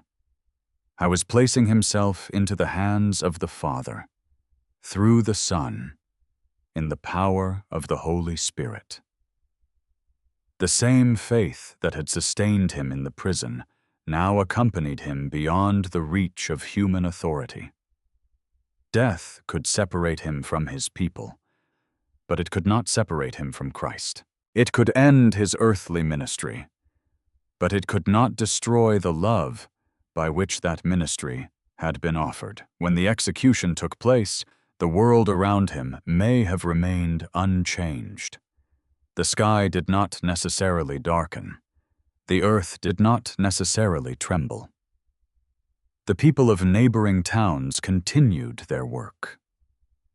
This is often how the death of a saint appears to history. A life that is precious to God may end without public recognition. The value of a witness does not depend upon the number of witnesses who understand it. The Church remembers because someone, somewhere, carried the memory forward. A Christian may have seen the bodies of the martyrs and recognized that something sacred had occurred. A friend may have learned the news and repeated it to another community. A believer may have preserved a small object, a prayer, or a name. Through such fragile acts, the memory of the martyrs survived. The blood of Januarius was not yet the center of a ceremony. It was simply the blood of a man whose life had been violently taken because he would not deny Christ. Yet even in that first moment, the blood carried meaning. In Scripture, blood speaks of life poured out. It recalls the covenant, the sacrifice, and the love that refuses to remain untouched by human suffering. For Christians, every martyr's blood points beyond itself to the blood of Christ, who gave himself for the salvation of the world. This does not make the martyr equal to Jesus. It means that the martyr's life becomes a small reflection of the greater sacrifice. Januarius had not saved the world through his death. Christ alone had accomplished salvation. But Januarius had allowed the grace of Christ to become visible in his own surrender. After the execution, those who loved the martyrs would have faced a dangerous decision. The authorities might have wished the bodies to disappear, preventing the faithful from honoring them. Yet Christians had always understood the dignity of the human body. They did not worship the remains of the saints as though the relics were gods. They honored them because the body had been part of a life sanctified by grace. The hands that had blessed, the eyes that had wept, the feet that had traveled to the suffering, and the heart that had remained faithful were not meaningless remnants. They were reminders that holiness had taken place in real human flesh. According to later tradition, a woman named Eusebia gathered some of Januarius's blood after his death. The historical details cannot be confirmed with certainty, but the story expresses an ancient Christian instinct. Someone wanted to protect what had been shed. Someone believed that the death of this bishop should not be forgotten. Perhaps Eusebia acted quickly and quietly, knowing that even a small amount of blood could become a precious remembrance. Perhaps she understood that the empire might command a death, but it could not command the faithful to forget. The blood was gathered not as a charm, but as a testimony. It said that Januarius had truly lived, truly suffered, and truly given himself. In the years that followed, the community would continue to carry his name through prayer. The story of his martyrdom would pass from one Christian to another, changing in detail as stories do, yet retaining its essential center. A bishop had been imprisoned. A shepherd had refused to abandon Christ, and a life had been poured out in fidelity.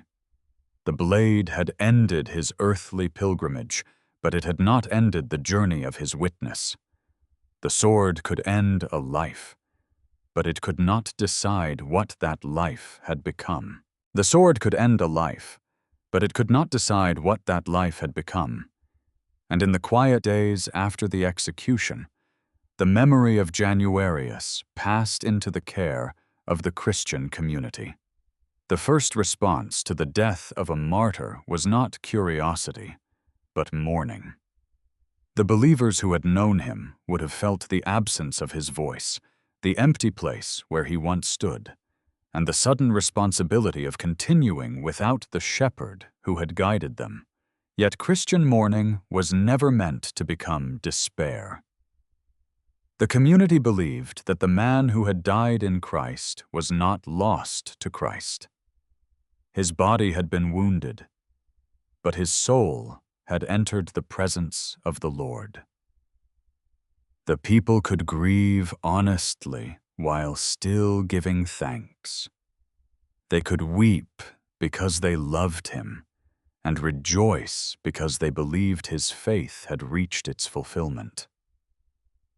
This tension between sorrow and hope has always belonged to the Christian understanding of death.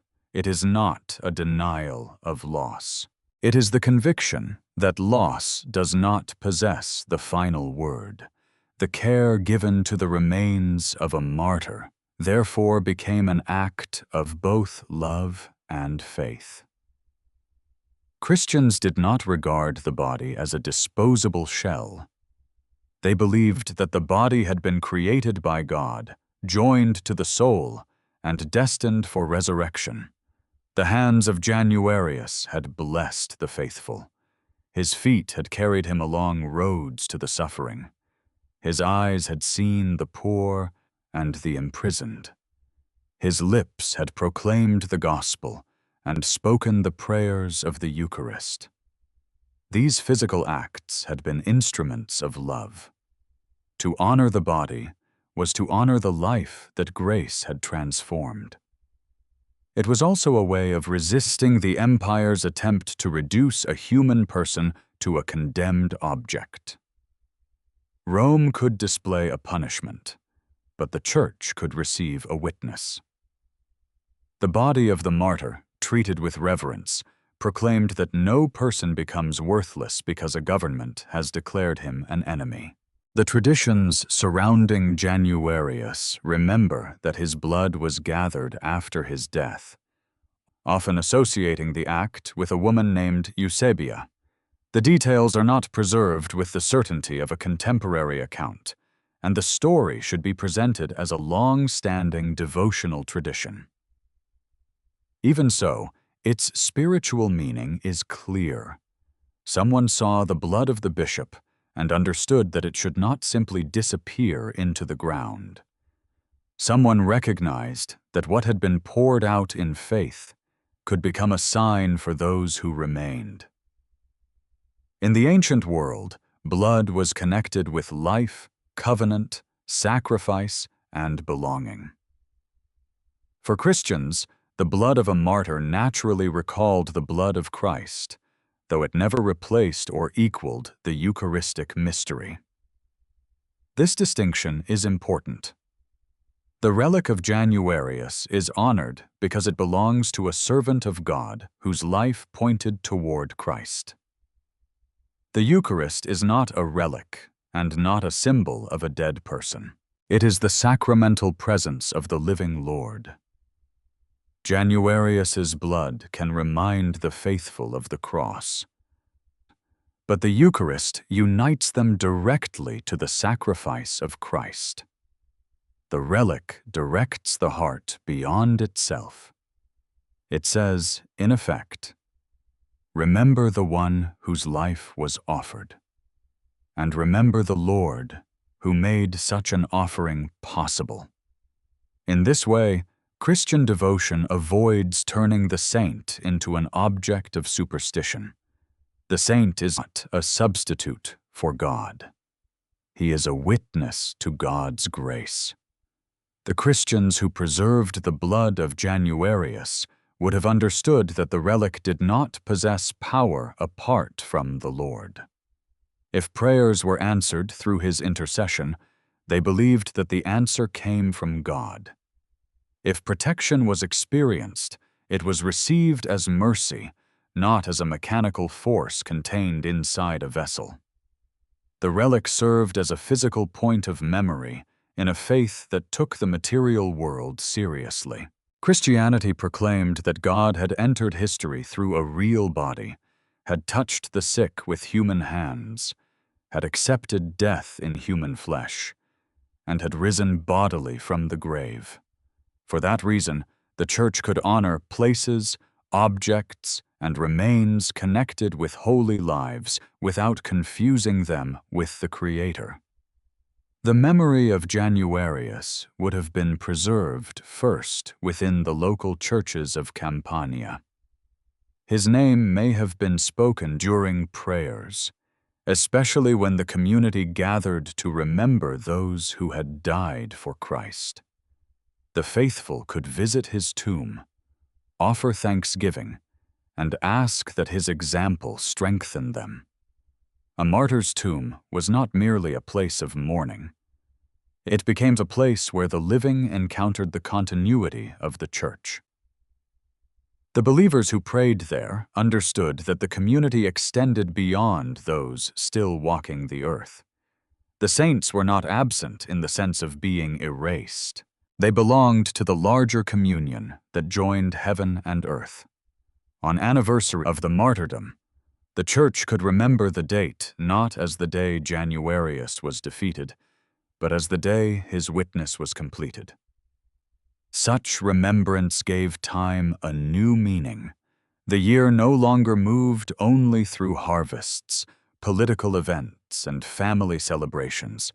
It also moved through the memory of grace. Children learned the names of the martyrs. New converts heard how the faith had been handed down. The story of Januarius became part of the spiritual inheritance of communities that had never met him. This was how the influence of a martyr began to move beyond personal boundaries. He had served one region, but his witness could strengthen believers in other places. The blood preserved in a small vessel became a reminder that holiness could travel through memory. It did not require the martyr to remain physically present. A story could cross mountains, roads, and generations. The Church's reverence for relics also grew from the conviction that the saints had not rejected the world. They had used the material things of creation in the service of God. Januarius had touched bread, wine, oil, water, and the hands of those he blessed. His body had lived within the created order, and grace had worked through his ordinary human actions. The relic, therefore, did not draw the faithful away from creation. It encouraged them to see creation as capable of bearing memory. A small fragment, a tomb, or a vessel could become a doorway into gratitude. This does not mean that every object associated with a holy person is automatically authentic or spiritually significant. The Church has always needed discernment. Devotion must be guided by truth, and reverence must not become credulity. Yet the desire to preserve the blood of Januarius came from a deeply human and deeply Christian impulse. People do not want love to vanish without a trace. They keep photographs, clothing, letters, and small objects belonging to those who have died. Such things do not contain the person in a magical way, but they help the living remember. The relic of Januarius served a similar purpose on a sacred scale. It gave the people a tangible connection to a shepherd who had once walked among them. Over time, the relic would travel. Political changes, local decisions, and the desire of different communities to protect the remains of the martyr would carry his body from one place to another. The journey would pass through Pozzuoli, Benevento, Monte Vergine, and eventually Naples, according to the traditional history of his remains. Each movement would add another layer to his story. The bishop, who had belonged to Benevento, would become cherished by Naples. The martyr of a local persecution would become a protector invoked by people facing fire, illness, war, and uncertainty. Yet beneath the changing places, the central meaning remained stable. Januarius was remembered because he had given his life to Christ, and the blood preserved in his name served as a silent witness to that gift. What was gathered from the earth became a quiet witness carried from one generation to another. What was gathered from the earth became a quiet witness carried from one generation to another, and the memory of Januarius continued its long journey through the changing landscapes of southern Italy. The relics associated with him did not remain forever in the place where he had died. According to the traditional history, his body was carried from Pozzuoli to Benevento, from Benevento to Montevergine, and eventually to Naples. These movements unfolded across centuries, marked by political changes, invasions, shifting authorities, and the rise and fall of communities. The journey of a relic was never merely a matter of transportation. It revealed the desires of the people who wished to guard it, honor it, and claim a spiritual relationship with the saint. Cities understood that the presence of a martyr could become a source of unity. A relic reminded citizens that their history was not defined only by rulers, battles, markets, or disasters. It also contained memory of a person who had suffered for Christ and whose courage could be invoked in times of fear.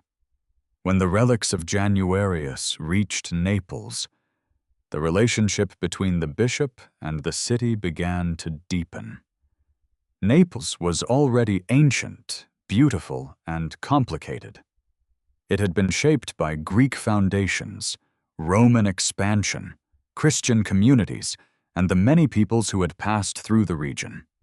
Its harbor opened toward distant shores, while its streets gathered people of different languages, customs, and social conditions. Beneath the beauty of the city lay the instability of the earth. Mount Vesuvius stood near enough to dominate the horizon, reminding every generation that human plans could be interrupted by forces no ruler could command. The people lived with the knowledge that the same mountain which formed part of their landscape could also become a source of ash, darkness, and destruction. In such a place, the presence of a patron saint carried an intimate meaning. A patron was not simply a name printed on a calendar. He became a member of the city's spiritual family, someone whose memory could be invoked when danger approached. Januarius was received not as a distant bishop from another place, but as a protector who belonged to Naples. The city had known fear before, and it would know fear again. Disease could move through crowded neighborhoods.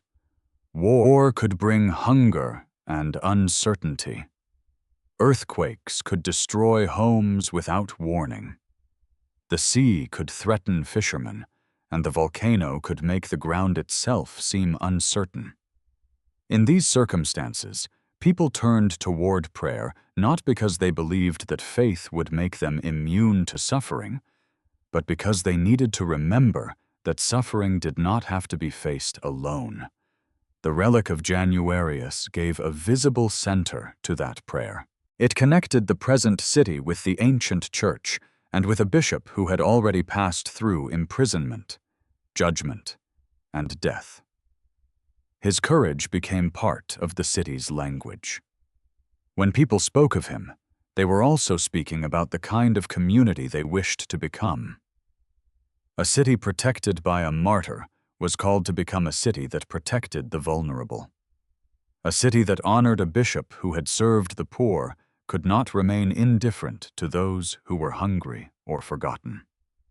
A city that prayed before the blood of a man who had refused false worship was invited to examine its own loyalties.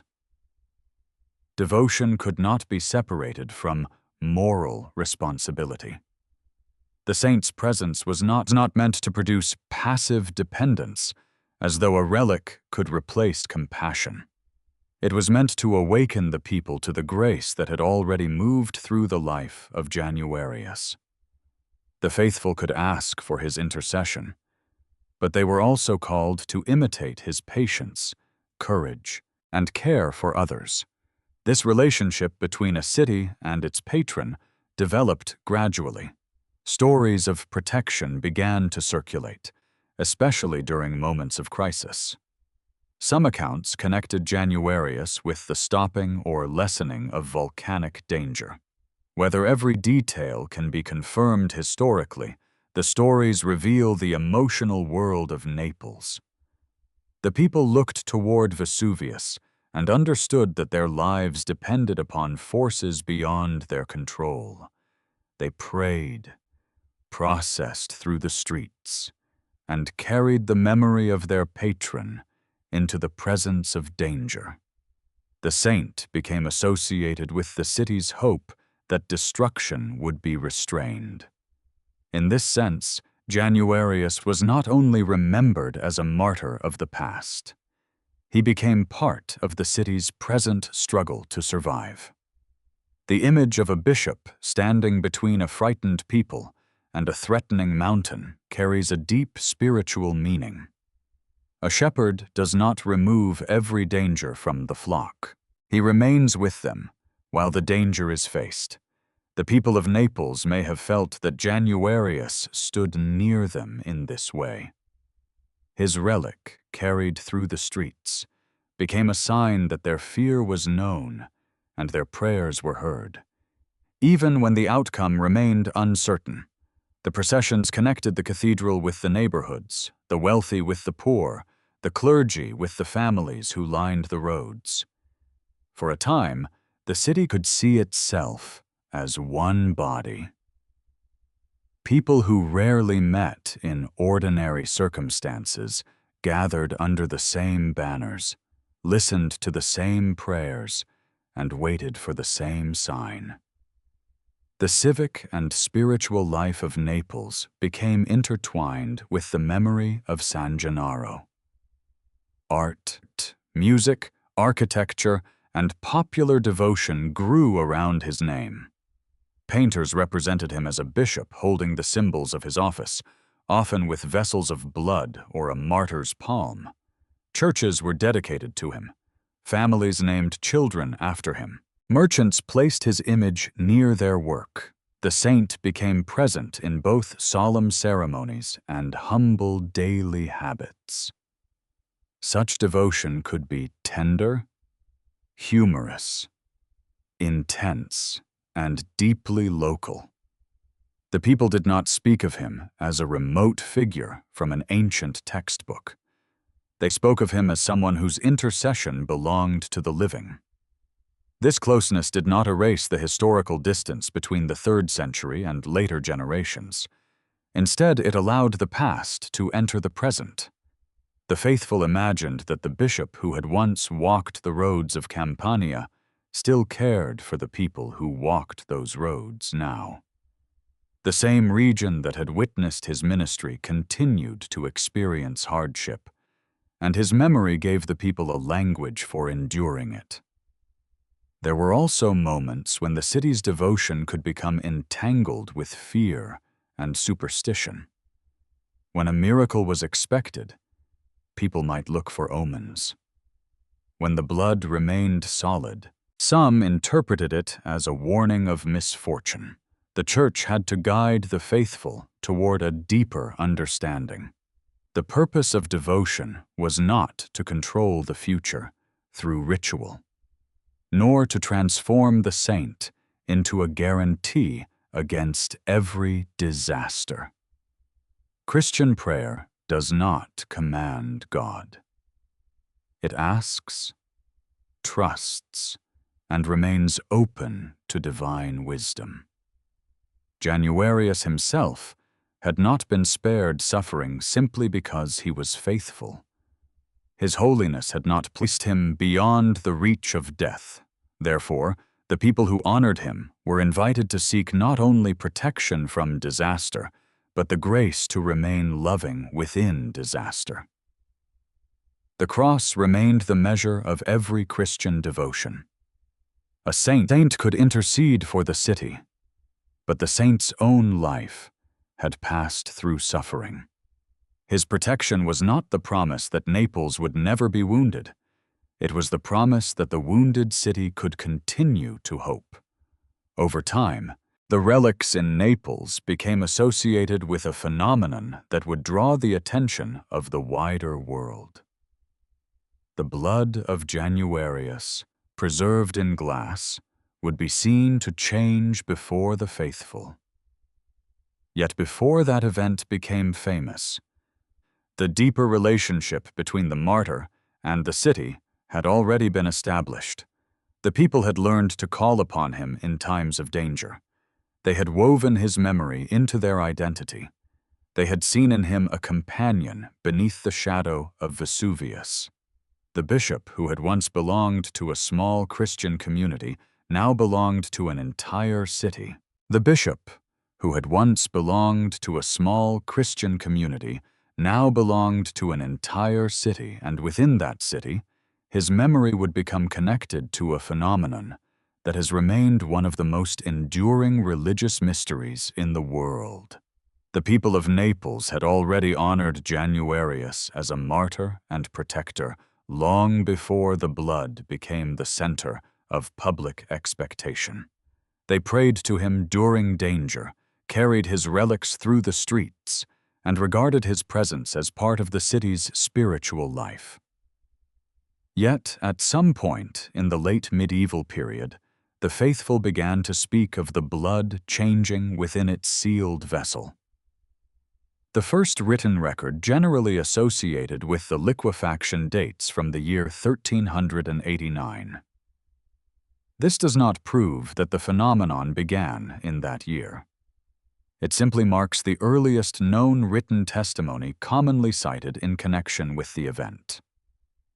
Before then, the devotion to Januarius had already existed for centuries, but the particular ritual surrounding the blood had not been documented in the same way. The distinction matters because faith is not strengthened by pretending to know more than the evidence allows. The Church's memory often grows through layers. Some details are recorded early, others appear later, and still others are preserved through the living practice of the faithful.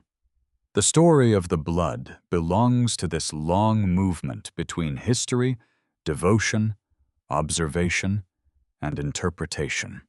The relic is kept in 2 glass ampoules enclosed within a reliquary. One contains only traces, while the larger vessel holds a dark substance that ordinarily appears solid and adheres to the glass.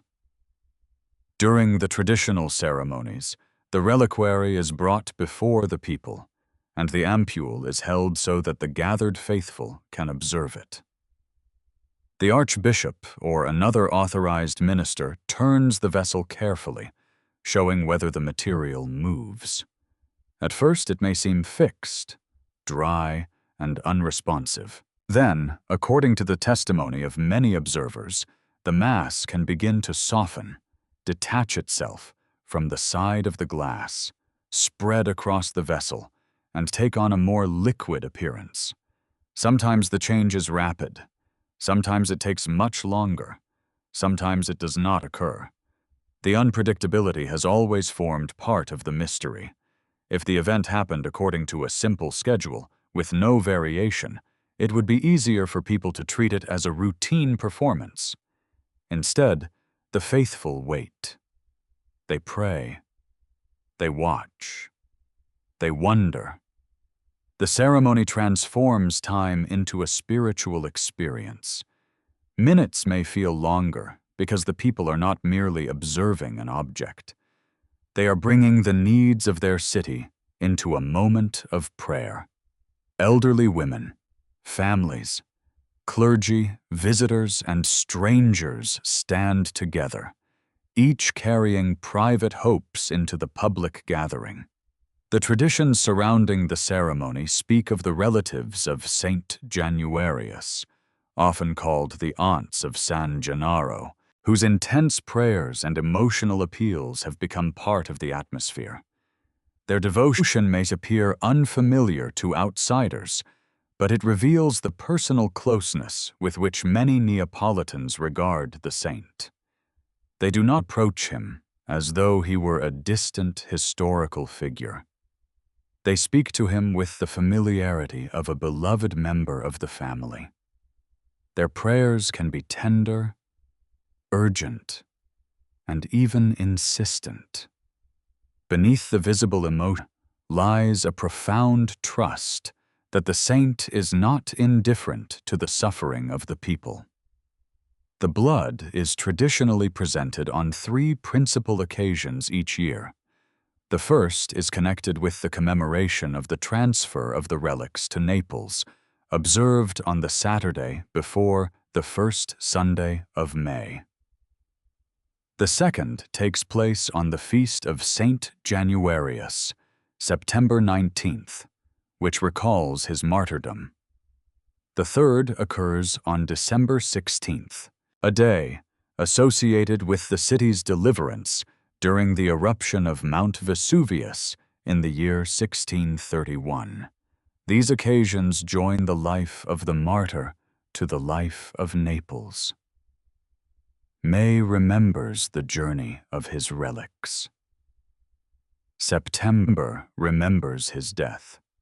December remembers the city's dependence upon divine mercy in the face of volcanic danger. The calendar, therefore, becomes a map of memory. Each date brings a different aspect of the saint's relationship with the people, yet all three lead back to the same reality. Januarius is honored because he gave himself to Christ, and his intercession is sought because the faithful believe that love continues beyond death. The ritual itself is deliberate and restrained. The reliquary is held before the congregation. The people pray. The vessel is tilted and examined. When the substance appears to liquefy, the announcement is received with joy, and thanksgiving is offered. The faithful may sing the Te Deum, praising God for his mercy. The relic remains exposed for a period, allowing people to venerate it. They may approach, bow, kiss the outer glass, and pray. This physical closeness does not mean that the people worship the blood. Their worship belongs to God alone. Their veneration honors the saint and asks for his intercession. The distinction between worship and veneration is essential in Catholic devotion. Worship is offered to the Holy Trinity. Veneration is the respect shown to those whose lives have become signs of God's grace. Januarius is not adored as a deity. He is loved as a servant who points beyond himself to Christ. The blood, whether one sees its movement as miraculous, unexplained, or open to scientific interpretation, is meaningful because it is connected with a life of sacrifice. Without the martyrdom, the vessel would be only an object. Without the faith of the community, the ceremony would be only an observation. The event becomes spiritually significant because it is surrounded by prayer and remembrance. The people do not gather merely to ask whether a substance will change. They gather to remember that a life poured out in love can continue to nourish hope. This is why the phenomenon has fascinated both believers and skeptics. It appears to stand at the meeting point between matter and meaning. Scientists ask what physical process might be involved. Historians ask when the practice began and how the records developed. Theologians ask what the faithful should understand from the event. Ordinary people ask whether God is offering comfort to a city that has suffered much. These questions do not always lead to the same conclusion. Some observers see a miracle. Others believe that a natural explanation may eventually be found. Still others remain uncertain, accepting that the evidence is incomplete and that the relic cannot be opened without risking its preservation. The Catholic Church has generally avoided making the phenomenon a required test of faith. A person can be a faithful Catholic without claiming certainty about how the blood changes. One can honor Saint Januarius, attend Mass, receive the Eucharist, and seek holiness without possessing a final explanation. This freedom protects the deeper center of Christian belief. The heart of the faith is not that a sealed vessel changes before a crowd. The heart of the faith is that Jesus Christ died and rose, that grace is offered to sinners, and that love is stronger than death. The blood of Januarius can point toward these truths, but it cannot replace them. When the substance appears to awaken, the people rejoice. When it remains still, they are called to continue praying. In either case, the pilgrimage does not end at the vessel. It returns to the life of the city, to the care of neighbors, to the Eucharist, and to the daily work of becoming faithful. For centuries, the people of Naples have waited before the relic, carrying the same human desire that brought the first Christians to the tombs of the martyrs. They want to know that love has not disappeared. They want assurance that sacrifice has meaning. They want to believe that the saint who gave his blood has not forgotten them. For the people gathered beneath the cathedral roof, the past had not disappeared. It had become present again. For the people gathered beneath the cathedral roof, the past had not disappeared. It had become present again, and yet the very presence of the relic raised questions that no prayer could simply silence. What was happening inside the glass? Was the dark substance truly preserved blood? If it was blood, how could something apparently dried and fixed become fluid again? If a natural process was involved, did that make the devotion meaningless? If the event was a miracle, what kind of miracle was it? And what did God intend the faithful to understand? These questions have accompanied the relic for centuries, and they have not always been asked with hostility. Many people who seek an explanation are not trying to mock faith. They are trying to understand the boundary between what can be measured and what must be received with humility.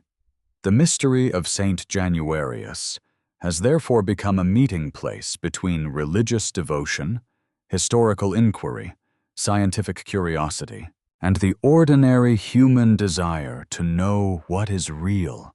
The Catholic Church has approached the phenomenon with a caution that is sometimes misunderstood. The Church has permitted and supported the public veneration of the relic, preserved the ceremonies, and recognized the deep place of Saint Januarius in the spiritual life of Naples. At the same time, it has not required every believer to accept a particular scientific explanation or to treat the liquefaction as a necessary article of faith. Catholic faith rests upon the revelation of God in Jesus Christ, upon the Scriptures, the sacraments, and the living tradition of the Church.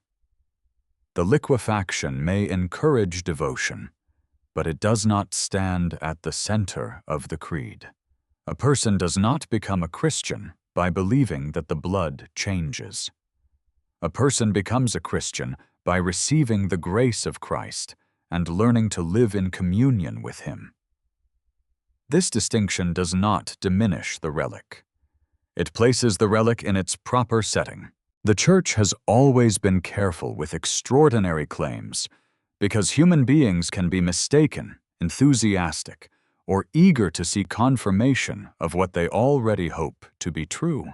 A person may interpret an unusual event as supernatural before all the evidence has been considered. Crowds can influence perception.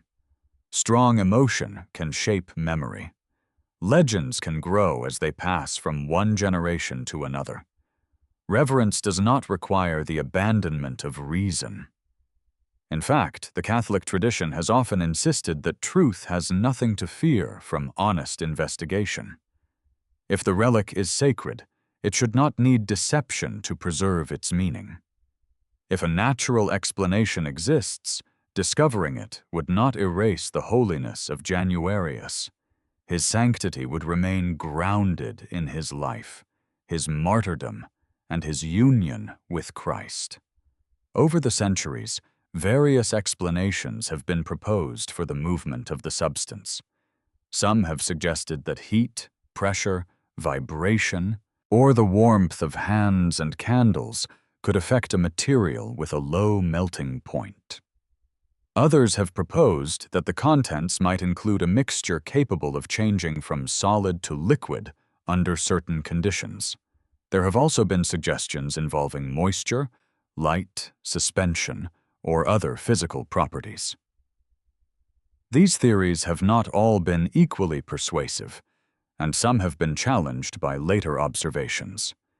Because the ampules are sealed and cannot be opened without risking damage, complete analysis is difficult. The substance cannot simply be removed, tested, and replaced as though it were an ordinary laboratory sample. The very conditions that preserve the relic also limit what scientists can examine. This creates a tension between reverence and investigation. The desire to know is genuine, but the object of study is also an object of devotion. To open the vessel might answer some questions, or it might destroy the very evidence people hope to understand.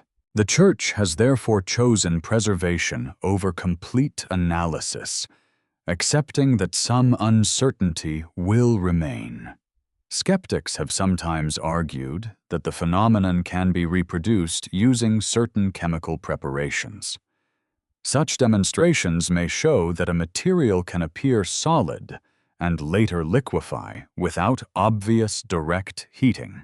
Yet reproducing one aspect of an event does not automatically prove that the same material is present in the reliquary. It may offer a possible mechanism without establishing the historical facts.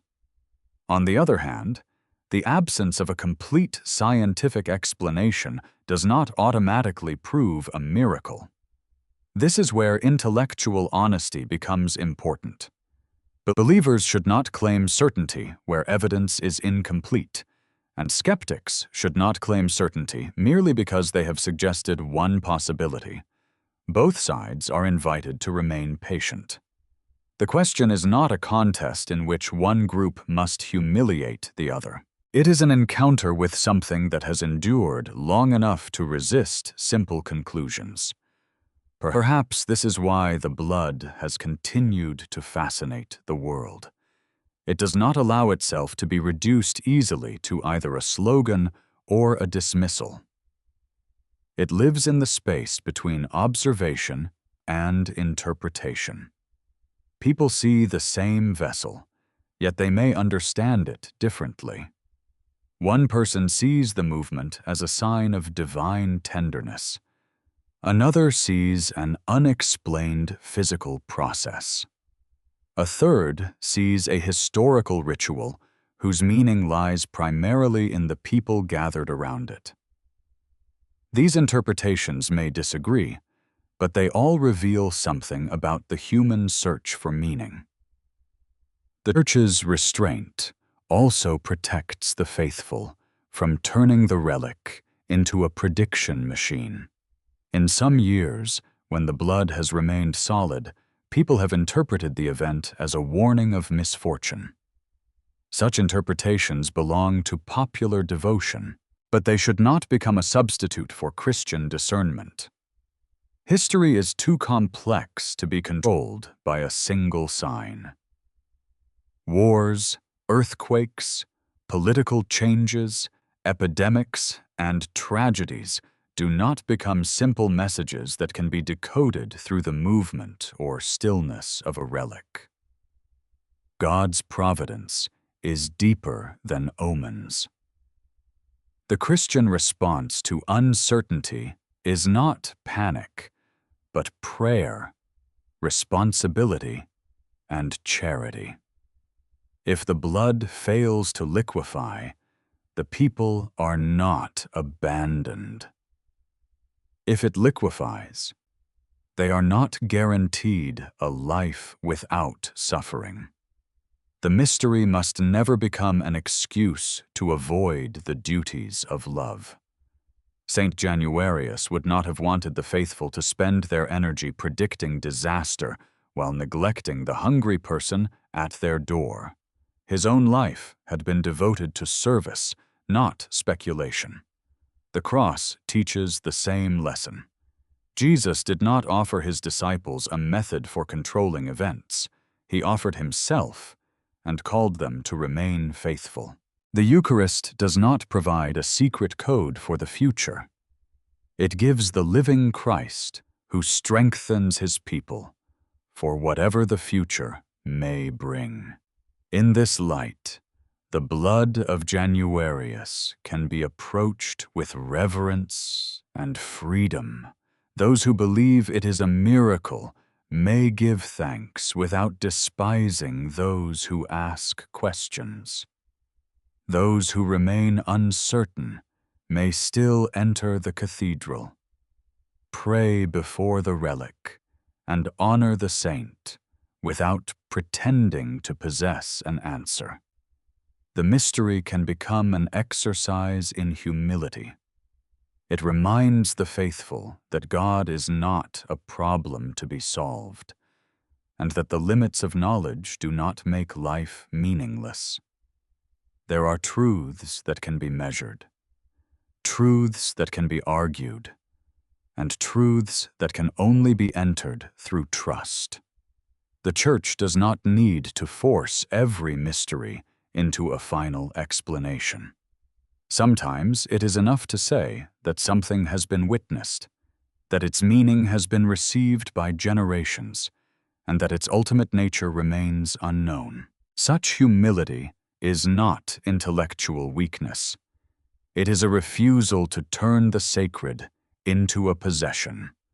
The blood may appear to move, but the deeper movement is within the people who gather around it. Fear may become prayer. Grief may become remembrance. Curiosity may become wonder. A city may discover again that it is not held together only by roads and walls, but by shared memory and shared hope. Some mysteries do not close the mind. They teach it how to remain honest, patient, and awake. Some mysteries do not close the mind. They teach it how to remain honest, patient, and awake. And the story of Saint Januarius finally returns us to the city that has waited before his relic for centuries.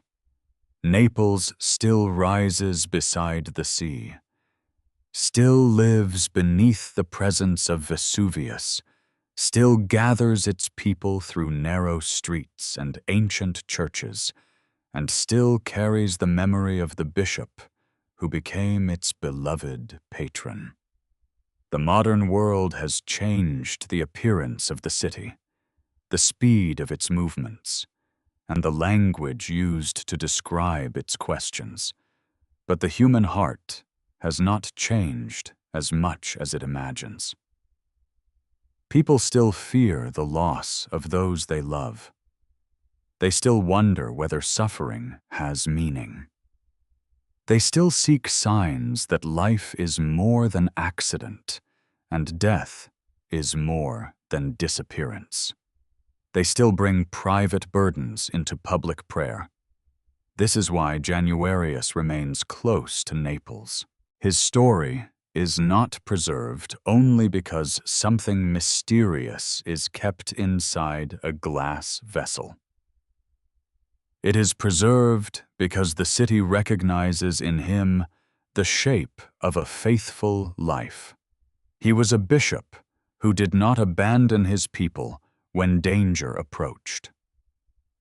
He was a Christian who understood that the Eucharist was a gift of communion and sacrifice. He was a martyr who discovered that grace could hold a human heart steady even when the body was threatened. He was a servant whose influence continued long after the authorities believed his life had ended. Each year, the people return to the ceremonies connected with his blood. The first principal occasion is associated with the transfer of his relics to Naples and is traditionally observed on the Saturday before the first Sunday of May. The second is September 19th, his liturgical feast, when the Church remembers his martyrdom. The third is December 16th, connected with the city's deliverance during the eruption of Mount Vesuvius in the year 1631. These dates are not merely entries on a calendar. They form a rhythm of remembrance. In May, the people recall the journey that brought their patron into the heart of the city. In September, they remember the cost of his fidelity and the blood that was shed at Pozzuoli. In December, they remember that human beings remain vulnerable before the forces of nature and dependent upon mercy they cannot command. At each gathering, the faithful wait before the sealed ampoules. The dark substance may appear fixed, or it may begin to loosen and move. Sometimes the change occurs quickly. Sometimes it takes a long time. Sometimes it does not take place at all. The people may feel disappointment, concern, or relief, but the ceremony does not end with the vessel. The prayers continue. The Eucharist remains the center of the Church's life. The poor still need food. The sick still need care. Families still need patience.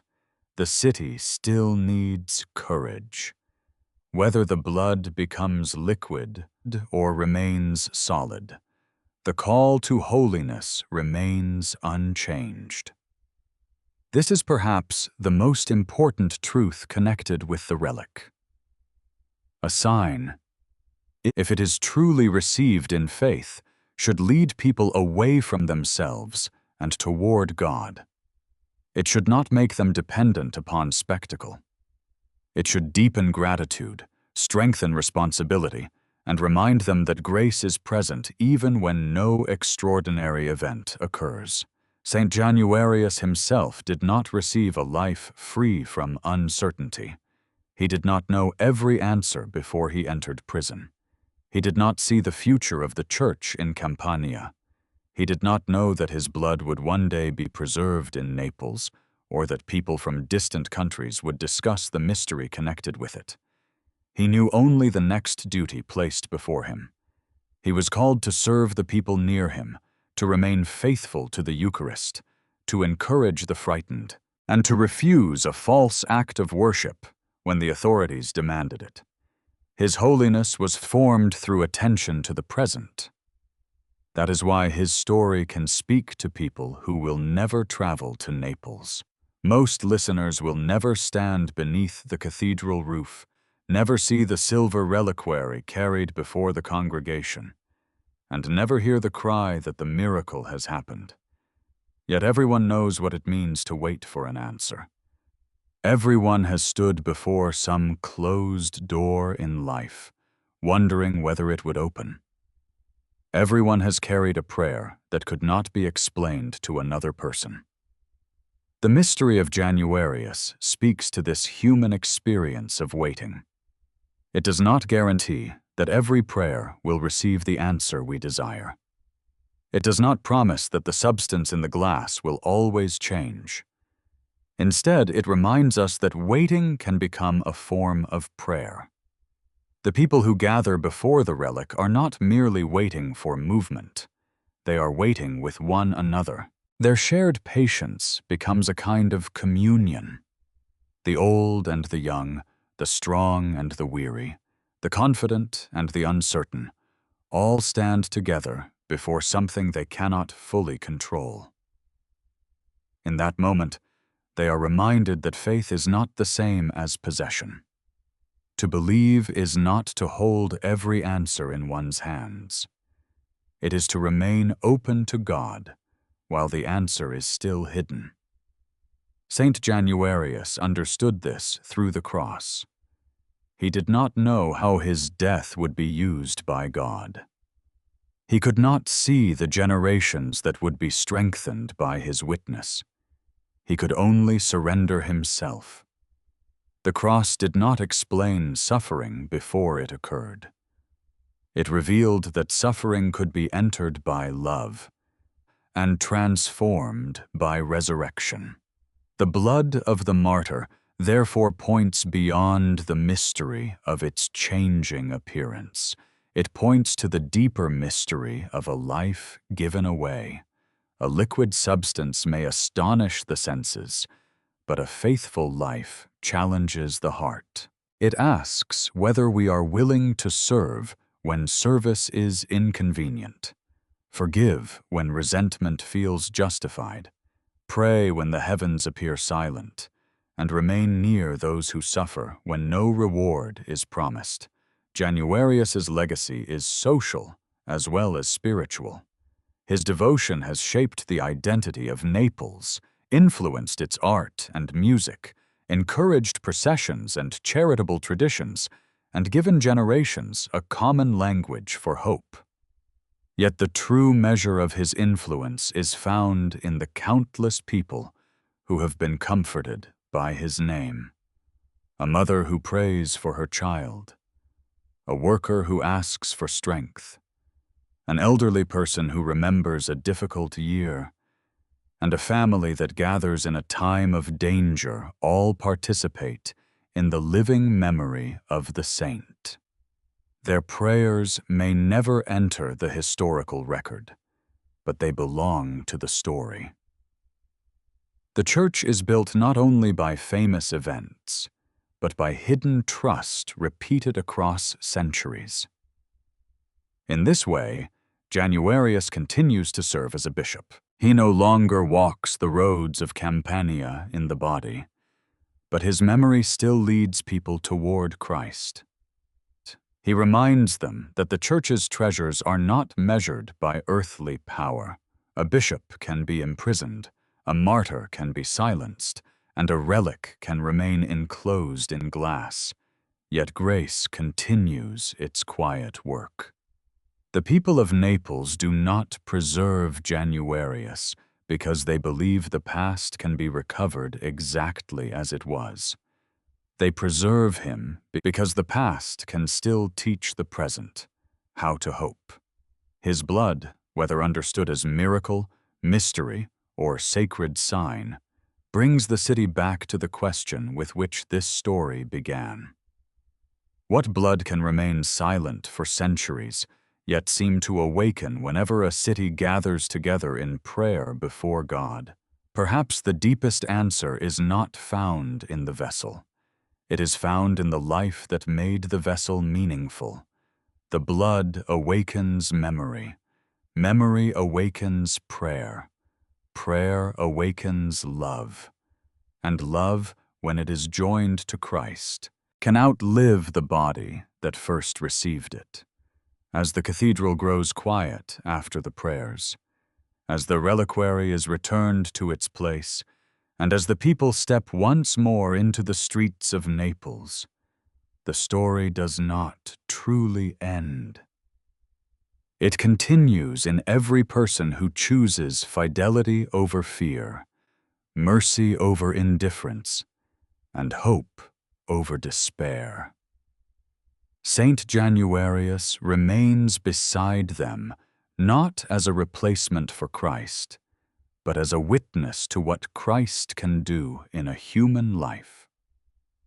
His martyrdom belongs to the past, yet its invitation is present.